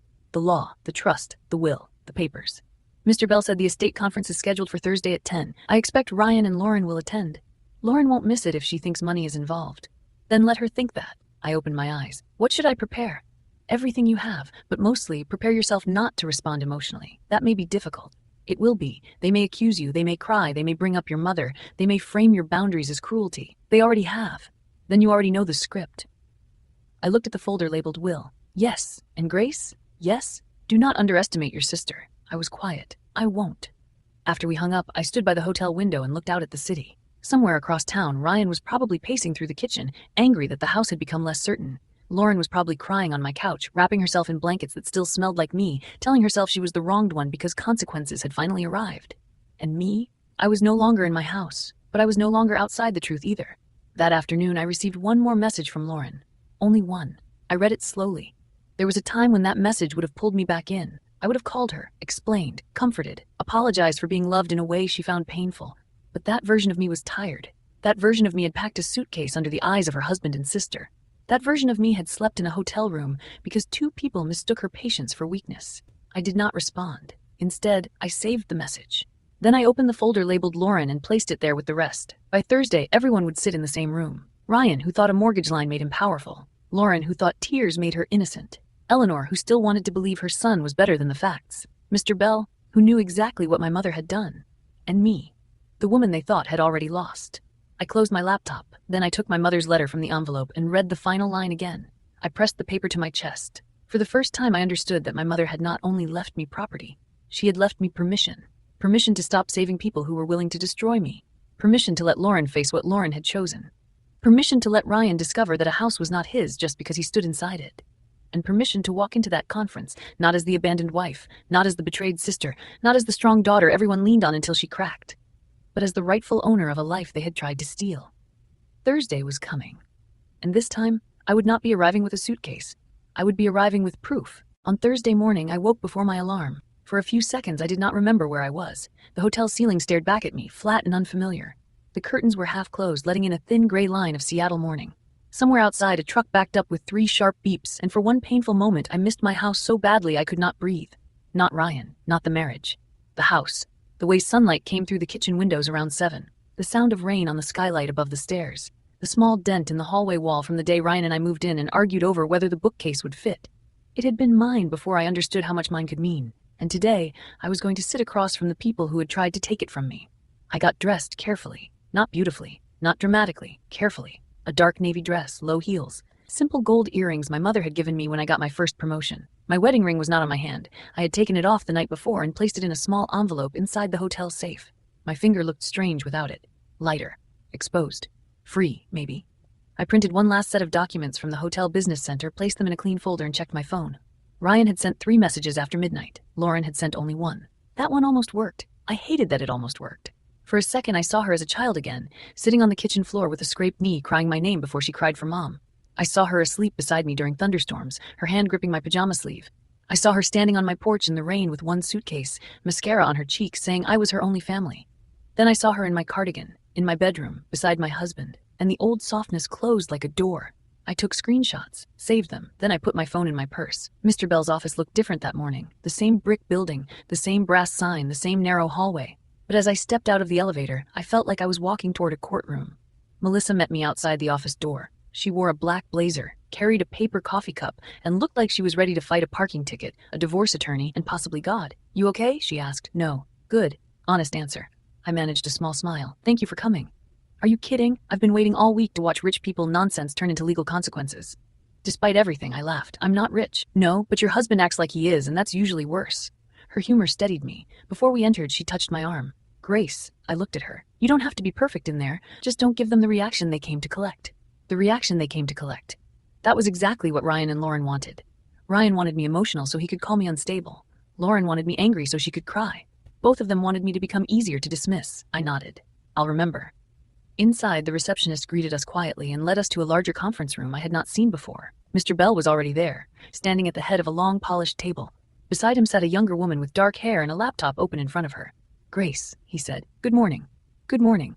This is Angela Porter, my associate." Angela shook my hand. "Mrs. Whitmore." "Grace, please." She gave me a small, professional nod. Melissa took a seat beside me without being asked. Mr. Bell did not object. I had told him she was coming as a witness and support person. On the table in front of Mr. Bell were several folders, one labeled, one labeled, one labeled. Just seeing those words made my heartbeat change. Residential property. Not home, not memory, not betrayal. Property. Clean, legal, documented. At 9:57, Eleanor Whitmore arrived. She entered quietly, wearing a camel coat and pearls, her silver blonde hair swept into a neat twist. She looked composed, but her eyes found mine immediately. "Grace," she said. "Eleanor." For a moment she seemed like she might come closer, maybe touch my arm, maybe apologize before things began. But then her gaze shifted behind me. Ryan had arrived. Lauren was with him. They walked in like a couple. That was the first blow of the day. Ryan wore a charcoal suit I had helped him choose for a real estate awards dinner 2 years earlier. Lauren wore a fitted ivory dress and my mother's pearl earrings. My mother's pearl earrings. The ones Lauren claimed she could not find after the funeral. I felt Melissa stiffen beside me. Ryan looked at me first, then at Melissa, then at the folders on the table. His face tightened. Lauren lifted her chin. She had dressed for victory. Soft makeup, loose waves, one hand resting lightly over her stomach. Of course, the performance was complete. Fragile lover, possible mother, wronged younger sister. Ryan pulled out a chair for her. I watched him do it. He had not pulled out a chair for me in over a year. Lauren sat directly across from me. The pearls shone at her ears. For one insane second, I almost asked for them back, not because of their value, because my mother had worn them to my college graduation, because she had touched them nervously during hospital visits, because Lauren had no right to use the dead as decoration. But I remembered Melissa's words. Do not give them the reaction they came to collect. So I looked away. Ryan remained standing. "Thomas," he said with false familiarity, "I think before this starts we should be clear. I'm here out of respect for Margaret, not because I accept any attempt to drag my marriage into her estate." Mr. Bell looked at him calmly. "Mr. Whitmore, please sit." Ryan's jaw tightened. He sat. Lauren placed one hand over her stomach again and looked at Mr. Bell. "I just want this to be peaceful," she said softly. "That's what Mom would have wanted." Mr. Bell opened the top folder. Your mother was quite clear about what she wanted. Lauren blinked. I saw the first tiny crack in her confidence. Good. Mr. Na. Bell looked around the table. Thank you all for coming. This meeting concerns the amended estate documents of Margaret Elaine Hayes, related trust provisions, and certain property documentation connected to assets distributed before and after her death. Ryan leaned back in his chair. Again, I don't see why I'm involved. Mr. Bell turned a page. You will. The room went very still. Angela's fingers hovered over her keyboard. Eleanor looked at Ryan, then at me. Lauren's hand tightened around the edge of her chair. Mr. Bell began with the ordinary things. My mother's jewelry, a small savings account, her car, which had already been sold to cover final expenses, several family keepsakes. Lauren received a few items, a jewelry box, a set of watercolor paintings from our grandmother, and a conditional cash distribution from a separate account. At the word cash, Lauren's posture changed. She sat a little straighter. Ryan noticed too. He looked briefly satisfied. Mr. Bell continued reading in a steady voice. The distribution to Lauren Elise Hayes shall be held subject to the behavioral and non-interference provisions outlined in Section 12 of the Hayes Family Trust Amendment. Lauren frowned. Wait, what does that mean? Mr. Bell did not look up. We will address Section 12 shortly. Ryan shifted. What kind of behavioral provision? Mr. Bell turned another page. One moment. The calmness in his voice seemed to irritate Ryan more than open hostility would have. Next came my portion. Mom had left me her handwritten recipe box, the quilt her mother made, several accounts, and full beneficial interest in the remaining primary assets of the Hayes Family Trust. Lauren's face changed. Not dramatically, but enough. Her eyes sharpened. Ryan leaned toward the table. What does primary assets mean? Mr. Bell looked at him. In this context, financial holdings, proceeds from prior real property sales, and trust interests associated with certain distributions made during Margaret Hayes' lifetime. Lauren's voice came out tight. So Grace gets everything? No, Mr. Bell said. Grace receives what Margaret designated to her. You receive what Margaret designated to you, provided the conditions attached to your distribution remain satisfied. Lauren let out a small, wounded laugh. Conditions, of course. I stayed silent. Ryan looked at me. This is what you wanted, isn't it? I met his eyes. I didn't write the will. No, you just ran to the attorney the second you wanted leverage. Mr. Bell's voice cut in before I could answer. Mr. Whitmore, this meeting will remain orderly, or it will end. Ryan looked at him. For a second, I thought he might push back. Then he sat back. Mr. Bell opened the second folder. Now we will address the residential property located in Bellevue, Washington. My entire body went still. The house. Lauren's hand moved to Ryan's wrist. Ryan looked calm again. Too calm. He believed he knew this part. That confidence made what happened next almost beautiful. Mr. Bell read from the documents. The initial down payment funds used in the acquisition of the property were distributed from the Hayes Family Trust to Grace Hayes, now Grace Whitmore, individually and for her sole benefit prior to and in connection with the purchase. Ryan frowned. My name is on the mortgage. Mr. Radiff. Bell looked at him. Yes, and on other documents. Yes. So it's marital property. Mr. Bell paused. Mr. Whitmore, ownership interests, debt obligations, and beneficial trust contributions are not identical concepts. Ryan's face darkened. That sounds like word games. Angela looked up from her laptop. Mr. Bell remained composed. It is not a word game. It is documentation. Lauren leaned forward. But Grace left the house. There it was. I had been waiting for it. Mr. Bell turned to her.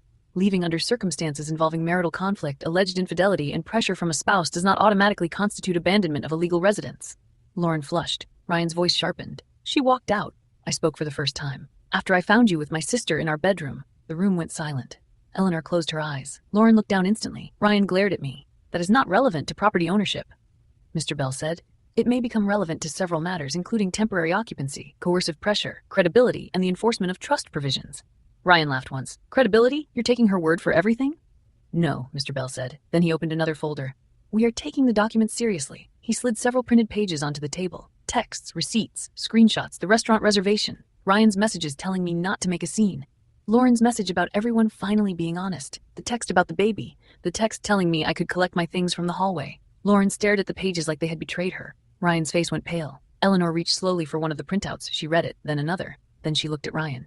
You put her things in the hallway? Ryan's mouth opened. Mom? Did you? He exhaled sharply. She was being impossible. Eleanor's face changed. I had never seen that expression on her before. Not anger exactly. Recognition. The painful kind. Mr. Bell continued. The issue before us is not only who appears on a mortgage document.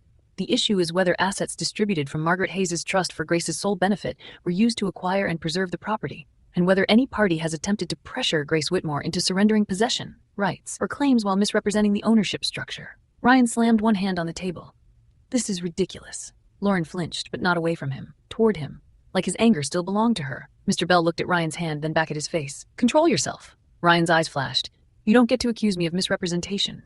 I have not accused you, Mr. Bell said. I have described the legal issues raised by the documents. Melissa leaned slightly toward me and whispered, That man is terrifying in the driest possible way. I almost smiled. Ryan heard her and glared. Who even is she? Melissa smiled politely. The woman watching you embarrass yourself. I put a hand over my mouth. Mr. Bell gave Melissa a look that was not quite approval and not quite warning. Then he returned to the file. There is also the matter of financial transfers made from the joint account. Ryan stopped moving. My attention snapped to him. What transfers? I asked. Ryan said quickly, nothing that concerns this meeting. Mr. Bell looked at me. Grace, some of the records you provided indicated withdrawals and transfers from joint marital accounts into an investment entity associated with a real estate development project. I turned slowly toward Ryan. What is he talking about? Ryan's face hardened. It was an investment. With our money. With my professional judgment. That is not an answer. Lauren looked between us. Clearly this part was new to her too. Mr. Bell continued. The amounts may require further review by your family law attorney. However, they matter here because some communications suggest Mr. Whitmore believed he could recover or offset losses through an eventual claim against the marital residence. My blood went cold. I looked at Ryan. Is that why you wanted the house settled quickly? He did not answer. Ryan? His jaw worked. It was a temporary liquidity issue. I almost laughed. A temporary liquidity issue? You used our money for a failed investment and planned to cover it with my mother's house? Our house, he snapped. No, I said. That's what you kept calling it because it made the lie easier. Lauren pulled her hand away from Ryan's wrist. For the first time all morning, she looked at him with suspicion instead of devotion. How much money? She asked. Ryan ignored her. Ryan, she repeated. How much? He turned on her. Not now. That was when I saw it, the smallest flicker in Lauren's eyes. Fear, not guilt, not remorse. Fear that the prize she had stolen might come with debt attached. Mr. Bell let the silence sit for a moment. Then he turned to Section 12. Now we will address the conditional distribution to Lauren Hayes. Lauren straightened quickly as if remembering her role. Yes, she said. I'd like to know why Grace is trying to keep Mom's money from me. I looked at her. I haven't said one word about your money. You didn't have to. Her eyes filled with tears. You always do this.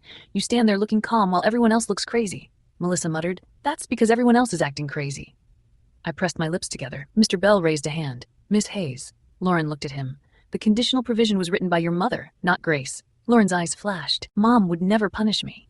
Mr. Bell's voice softened, but only slightly. Your mother hoped she would not have to. The words landed hard. Lauren blinked rapidly. What does that mean? Mr. Bell read aloud. The language was formal, cold, precise, but everyone in that room understood it. Margaret Hayes had left Lauren a conditional inheritance. That inheritance could be suspended, reduced, or revoked if Lauren attempted to interfere with Grace's legal rights, manipulate access to trust assets, participate in efforts to misappropriate property belonging to Grace, or knowingly benefit from coercive pressure applied against Grace regarding trust assets. Lauren's face drained of color. Ryan sat very still. Eleanor lowered her gaze to the table. Mr. Bell placed several documents beside the clause. These messages, social media posts, and witness statements may raise concerns under that provision.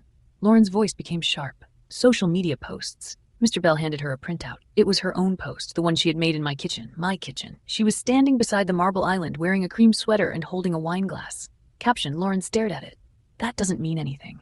Mr. Bell placed another printout down, a comment from one of her friends. Lauren's reply, the room went silent. Eleanor looked physically ill. Ryan closed his eyes. I felt something in my chest twist. Not because the post surprised me, because seeing her words in black and white made them real in a way memory could not. Lauren's mouth trembled. I was emotional.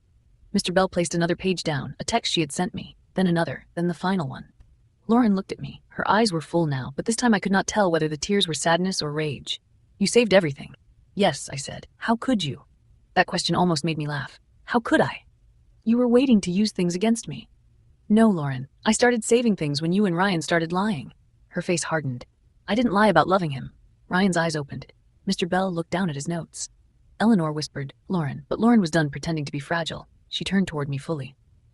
You want everyone to think I'm some monster, but you don't know what it was like growing up next to you.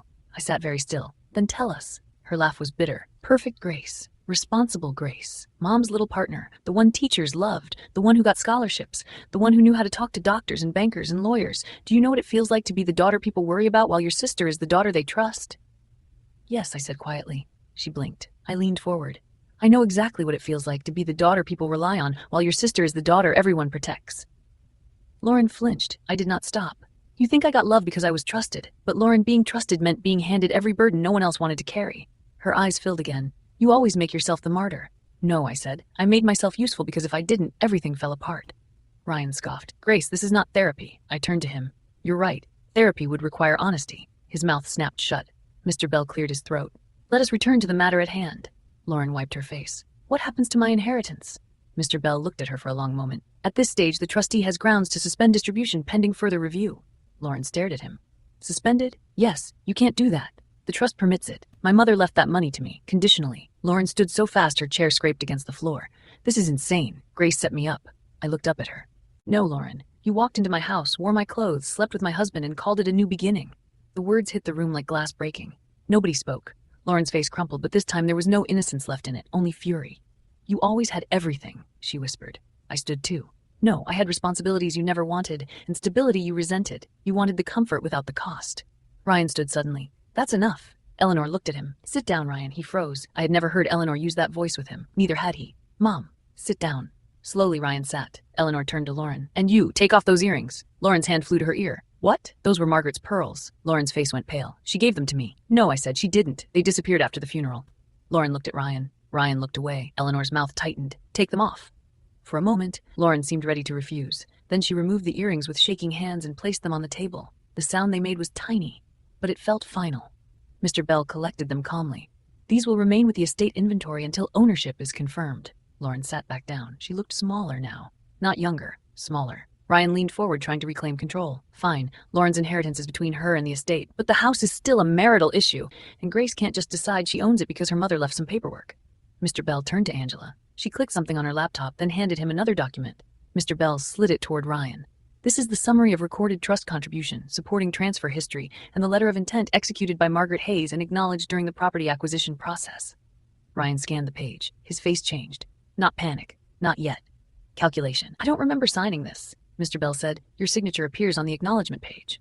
Ryan looked up sharply. I didn't know what it meant. That may be a matter for your counsel. I was told it was routine closing paperwork.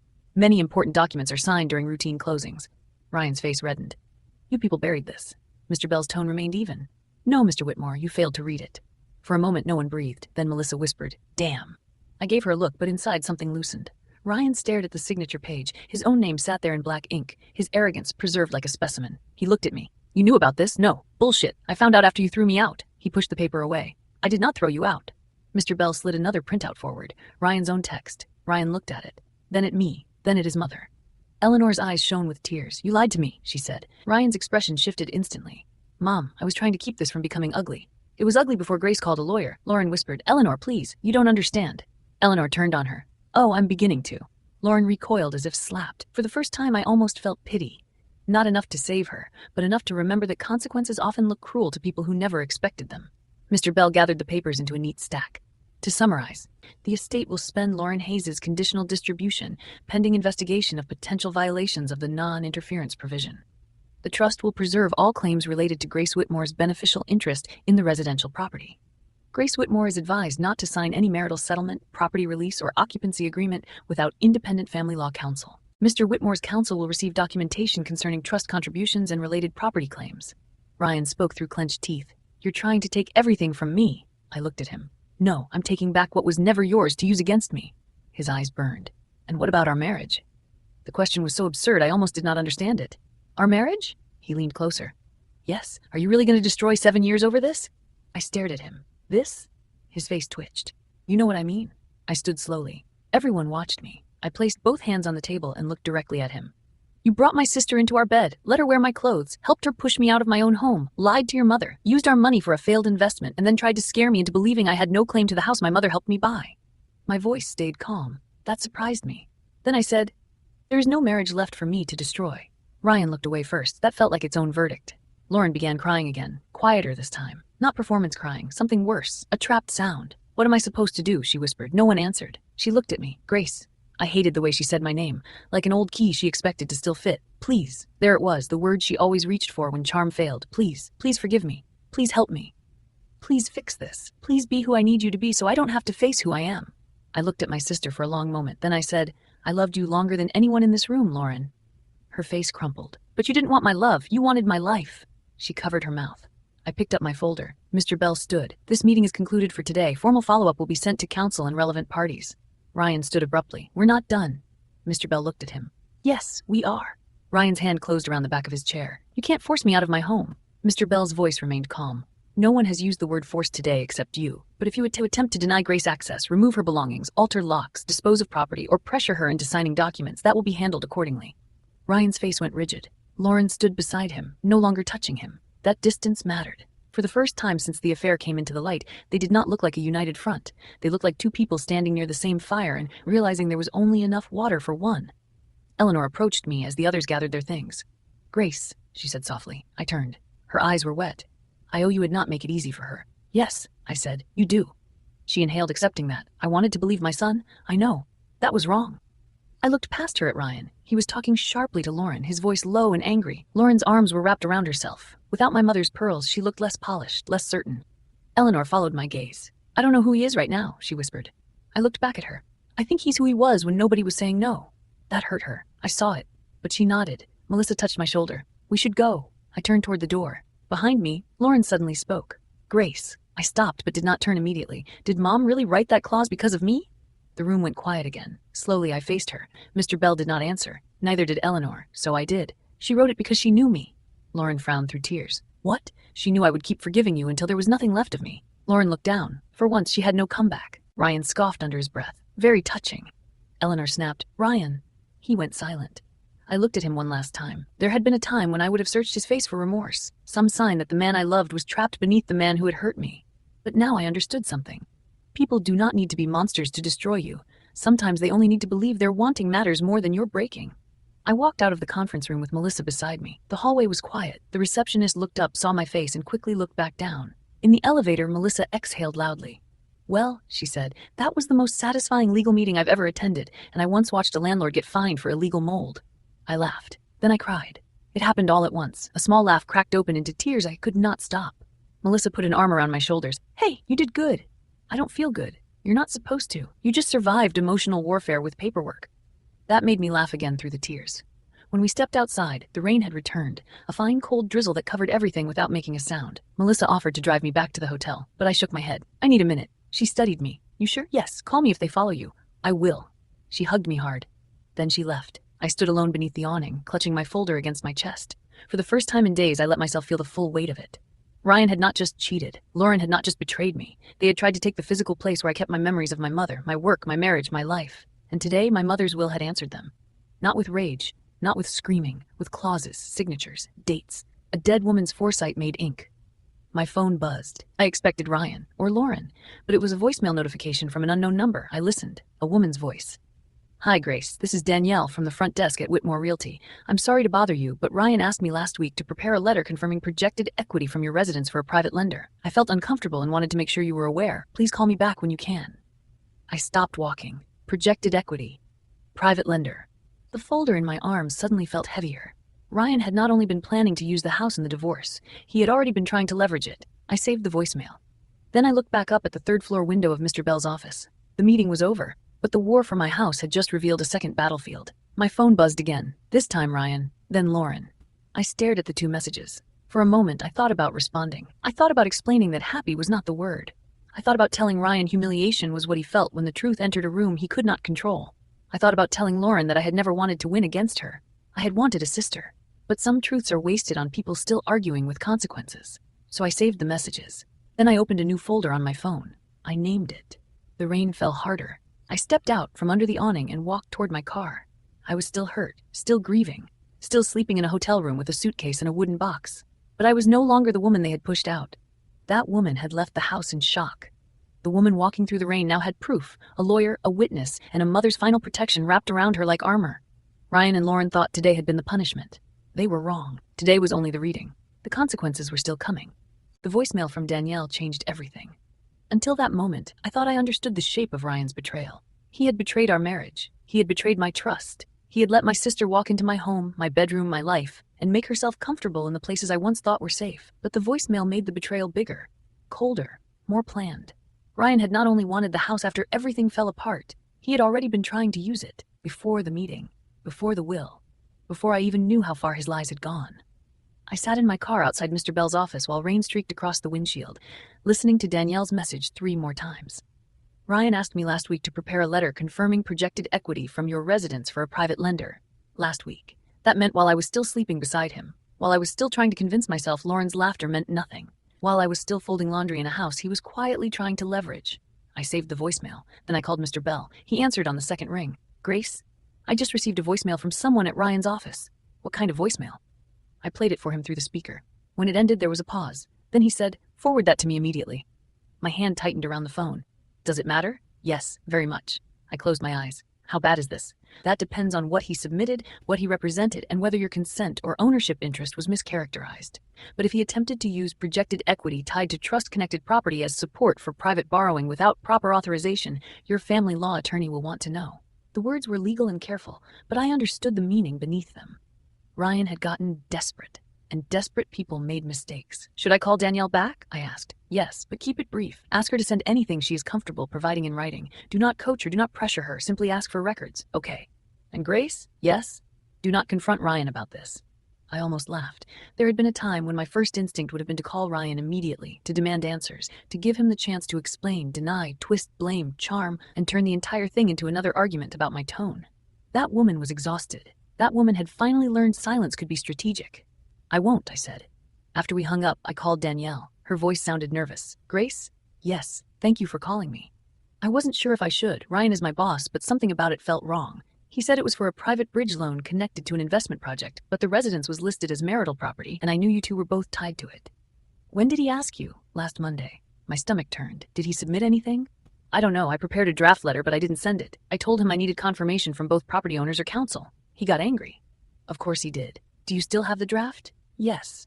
Would you be willing to email it to me? A pause. I can send what I prepared and the email request he sent me. I don't want to get involved beyond that. I understand, I said. I really appreciate it. Her voice softened. I'm sorry, Grace. I always liked you. It was such a simple kindness that it nearly broke me. Thank you. The email arrived 20 minutes later. Ryan's message to Danielle was short. Do not mention trust contribution unless asked. I read that sentence until the letters stopped looking like words. Ryan had known. Maybe not everything. Maybe not the full structure. But he had known enough to hide it. I forwarded everything to Mr. Bell. Then I sat in the car for a long moment, watching people hurry past with umbrellas. My phone buzzed again. Ryan. Then another. I looked at the message. Both of us. There it was again. The old trick. Make the wound mutual. Make the consequence shared.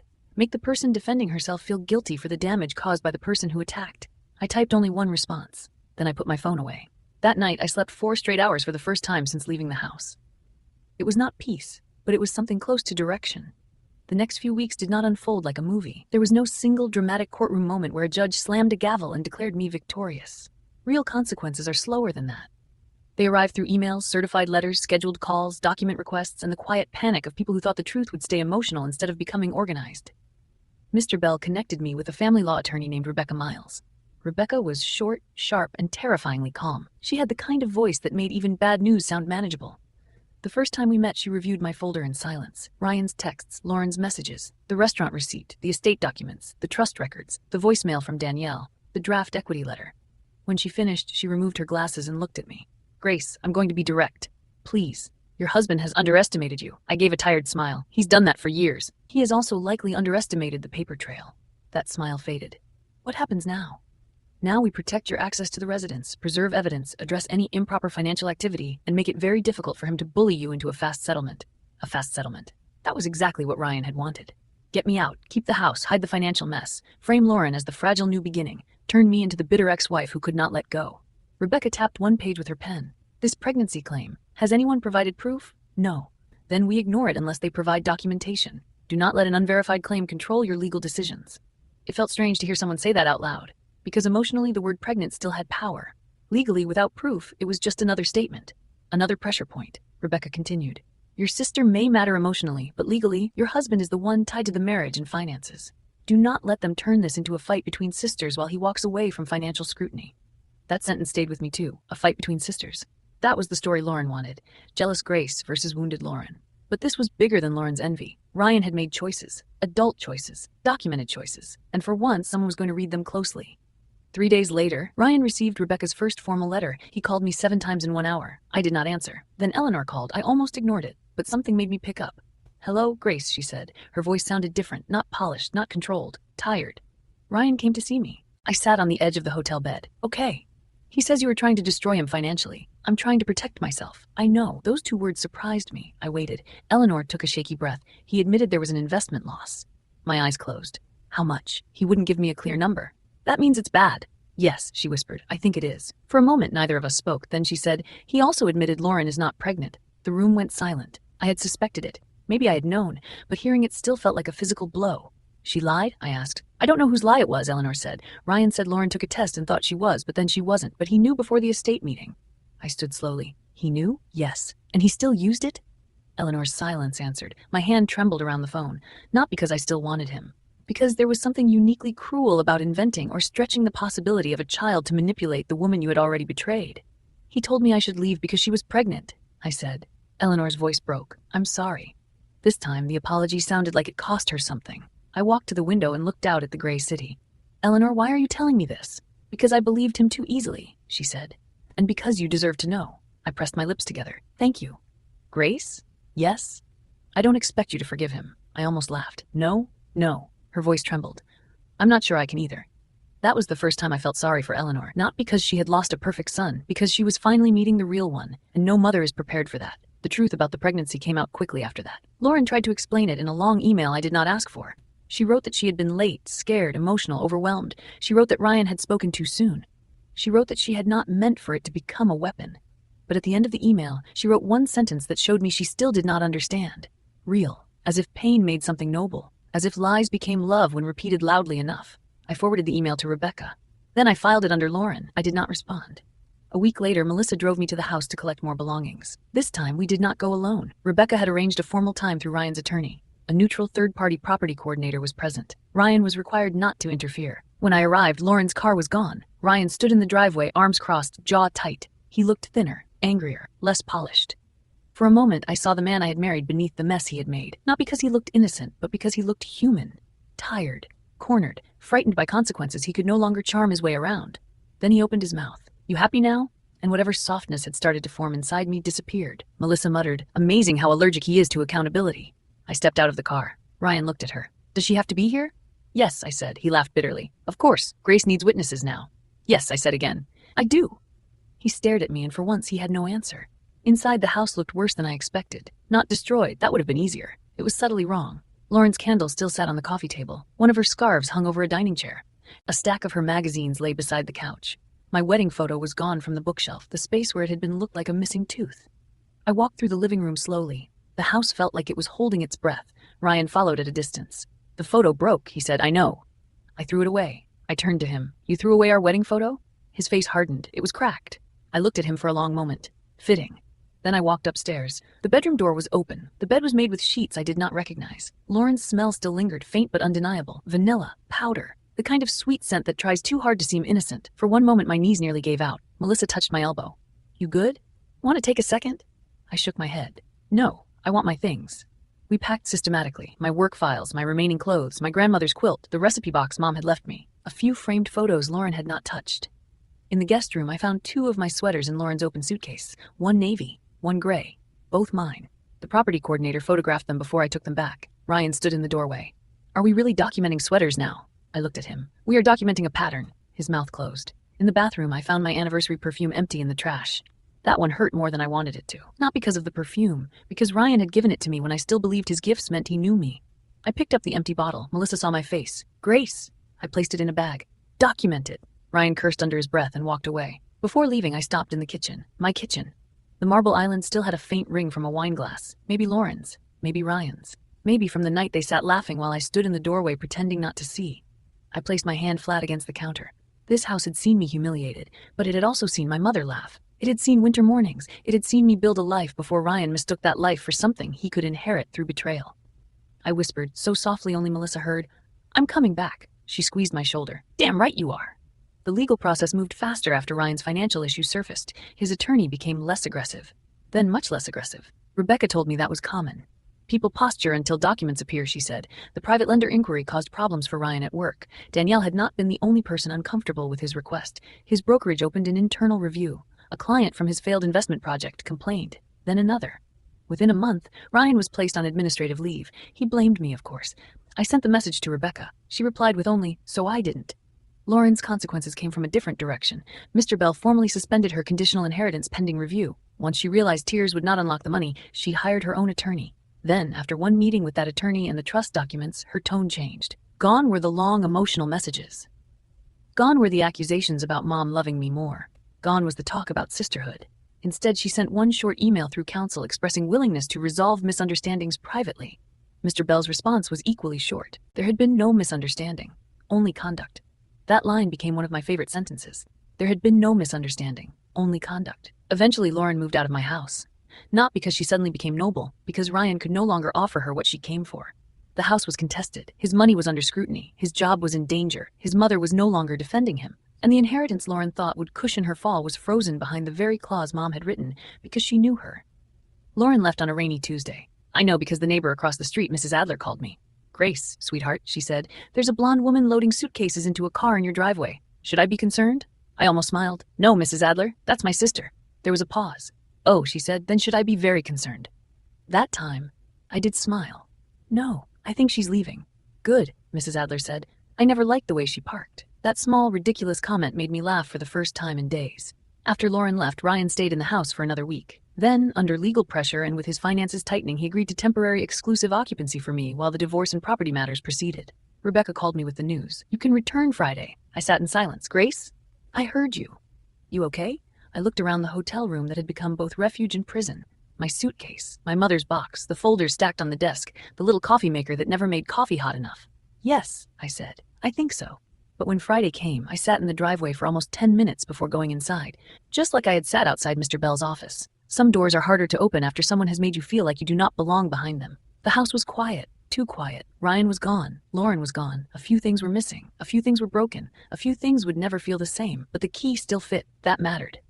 I stepped inside carrying my mother's wooden box. The entryway smelled stale, like closed windows and old arguments. I walked from room to room slowly. Living room, kitchen, dining room, stairs, bedroom. I did not cry until I reached the guest room, the room where Lauren had stayed, the room where Mom used to sleep during visits. The pale blue walls looked innocent, as if they had not held all that envy. I stood in the doorway for a long time. Then I opened the window. Cold Seattle air rushed in. It moved through the room, lifting the curtains, clearing the sweetness of Lauren's perfume from the corners. I opened every window in the house after that, one by one. Kitchen, living room, bedroom, office. I let the cold in. I let the old air out. Then I began to clean, not gently, not sadly, furiously.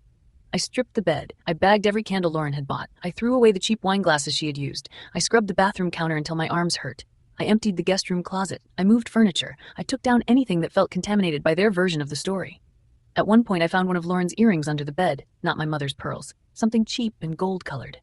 I held it between two fingers. Then I dropped it into the trash. No ceremony, no speech. Some endings do not deserve drama. They deserve a garbage bag. By evening, the house smelled like lemon cleaner and rain. I ordered Thai food, sat on the kitchen floor because the table felt too formal, and ate noodles straight from the container. Then I placed my mother's framed photo on the counter. For a while, I just looked at her. "I'm home," I whispered. The next week, Eleanor came by. I almost did not let her in. Not because I hated her, because I was tired of people bringing emotional complications to my door. But when I opened it, she stood on the porch holding a small paper bag. She looked older than the last time I saw her. "I brought tea," she said. It was such an Eleanor thing to do. Apologize with something practical and properly packaged. I stepped aside. She entered carefully, as if the house itself might reject her. We sat in the kitchen. For a few minutes, neither of us spoke. Then Eleanor placed both hands around her cup. "I failed you." I looked at her. She did not soften it. She did not say she had been confused. She did not say Ryan had manipulated her. She said it plainly. "I failed you." That made it harder to stay guarded. "You believed your son?" I said. "Yes," she replied, "and I wanted to keep believing him after the facts no longer allowed it." I said nothing. She looked toward the window. "When Ryan was little, he used to lie about small things, broken lamps, missing cookies, homework he hadn't done. He was always so charming afterward that people forgot to stay angry." Her mouth trembled. "I thought he grew out of it." I looked down at my tea. "Maybe he just grew into bigger rooms." A tear slipped down her face. "Yes." We sat with that for a while. Then she reached into the paper bag and pulled out a small velvet pouch. "I believe these belong to you." My breath caught. My mother's pearl earrings. I took them carefully. "How did you get them?" "Lauren left them with Ryan. Ryan gave them to me and said he didn't want anything to do with your family's drama." I closed my fingers around the pouch. "Of course he said that. I wanted to return them myself." "Thank you." Eleanor looked at me. "I know an apology does not repair this." "No," I said. "It doesn't." She nodded. "I also know I may not have a place in your life after the divorce." I looked at her for a long moment. Once I might have rushed to comfort her, to say of course she did, to ease the awkwardness, to protect her from the consequence of her own hesitation. But I was learning not every silence needed rescuing. "I don't know yet," I said. She accepted that too. Fair enough. Before she left, she paused at the door. "Grace? Yes? You were not crazy." The words were simple, but they landed in the deepest place. I had not realized how badly I needed someone from Ryan's world to say them. Not dramatic, not exaggerated, not bitter, just true. "You were not crazy." I swallowed hard. "Thank you." After she left, I stood in the entryway with the pearls in my hand and cried. Not because of Eleanor, not because of Ryan, because for weeks I had been made to feel like my instincts were cruelty, my questions were paranoia, my boundaries were punishment, and now the truth was finally standing in the room with me. Months passed. The divorce moved forward. Ryan's brokerage review became formal disciplinary action. He did not lose everything overnight, but he lost enough to stop pretending he was untouchable. His license was placed under restrictions pending further review. Some clients disappeared. So did many of the friends who used to laugh at his expensive dinners. I heard through Eleanor that he moved into a short-term rental near Tacoma. I did not ask for details. Lauren moved back to Portland first, then somewhere in Arizona with a friend. Her inheritance remained suspended while Mr. Bell completed the trust review. Eventually, she received a much smaller controlled distribution for basic needs, not the large cash payment she had expected.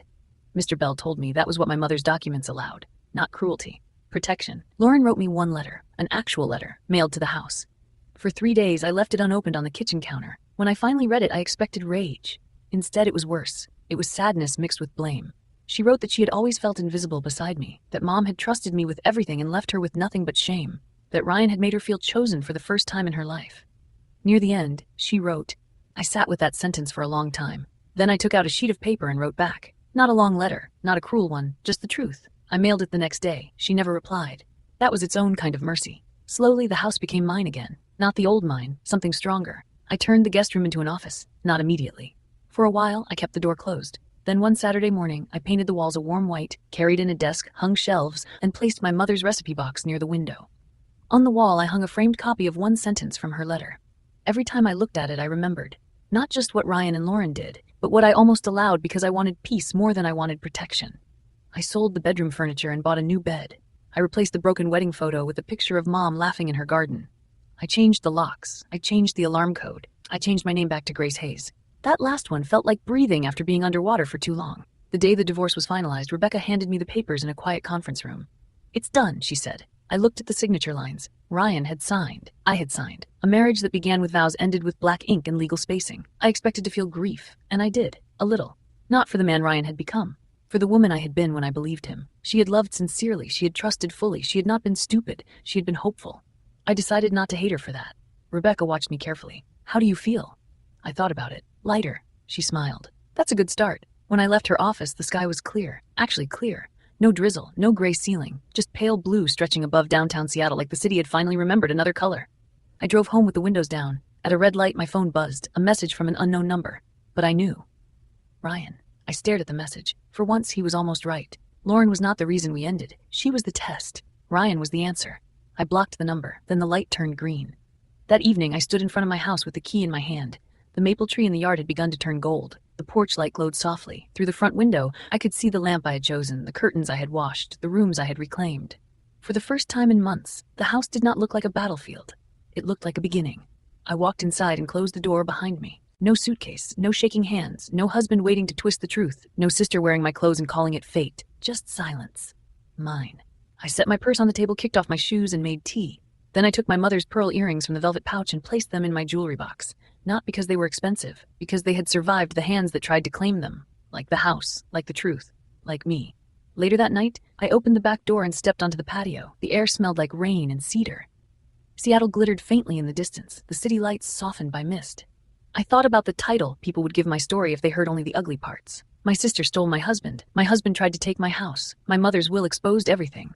All of that was true, but it was not the whole truth. The whole truth was quieter. My sister did not steal a good husband. She revealed a weak one. My husband did not almost take my house. He revealed why my mother had protected it, and the will did not give me power. It reminded me I had power before they tried to convince me otherwise. I leaned against the railing and looked back at the house. For years, I had believed being strong meant enduring pain without complaint. Now I knew better. Strength was not staying silent so everyone else could stay comfortable. Strength was not forgiving people who kept using forgiveness as an unlocked door. Strength was not keeping a family together when that family was tearing you apart. Sometimes strength was a lawyer's number on the back of a business card. Sometimes it was a screenshot, a locked hotel room, a friend sitting beside you in a conference room, a mother's warning written in shaky handwriting. Sometimes strength was opening every window in the house and letting the cold air clear out the ghosts. And sometimes strength was simply coming home. I thought of Lauren one last time, not with hatred. Hatred is heavy, and I was tired of carrying things for her. I hoped she healed. I hoped she learned that being loved did not mean being allowed to take. I hoped she stopped mistaking other women's lives for proof that she had been denied one. But I no longer needed to stand close enough to watch. Then I thought of Ryan, the man who once promised me forever and later tried to negotiate my disappearance. I did not hope he suffered forever. I hoped he met himself clearly. For a man like Ryan, that would be punishment enough. Inside, my phone sat on the kitchen counter, silent. For the first time in a long time, nobody was demanding I explain, defend, soften, forgive, or come back. There was only the house. My peace. My name. I lifted my tea and whispered into the cool night air. Thank you, Mom. The wind moved through the maple leaves. For just a second, it sounded like an answer. I went back inside, locked the door, and turned off the porch light. And as I walked upstairs to the bedroom that was finally mine again, I realized something that made me smile. Lauren thought she had taken my husband. Ryan thought he could take my home. But all they really took was the version of me that still believed betrayal had to be forgiven to prove I was good. The woman who came back did not need to prove anything. She owned the house. She owned the truth. And finally, after years of giving pieces of herself away to people who only knew how to take, she owned herself.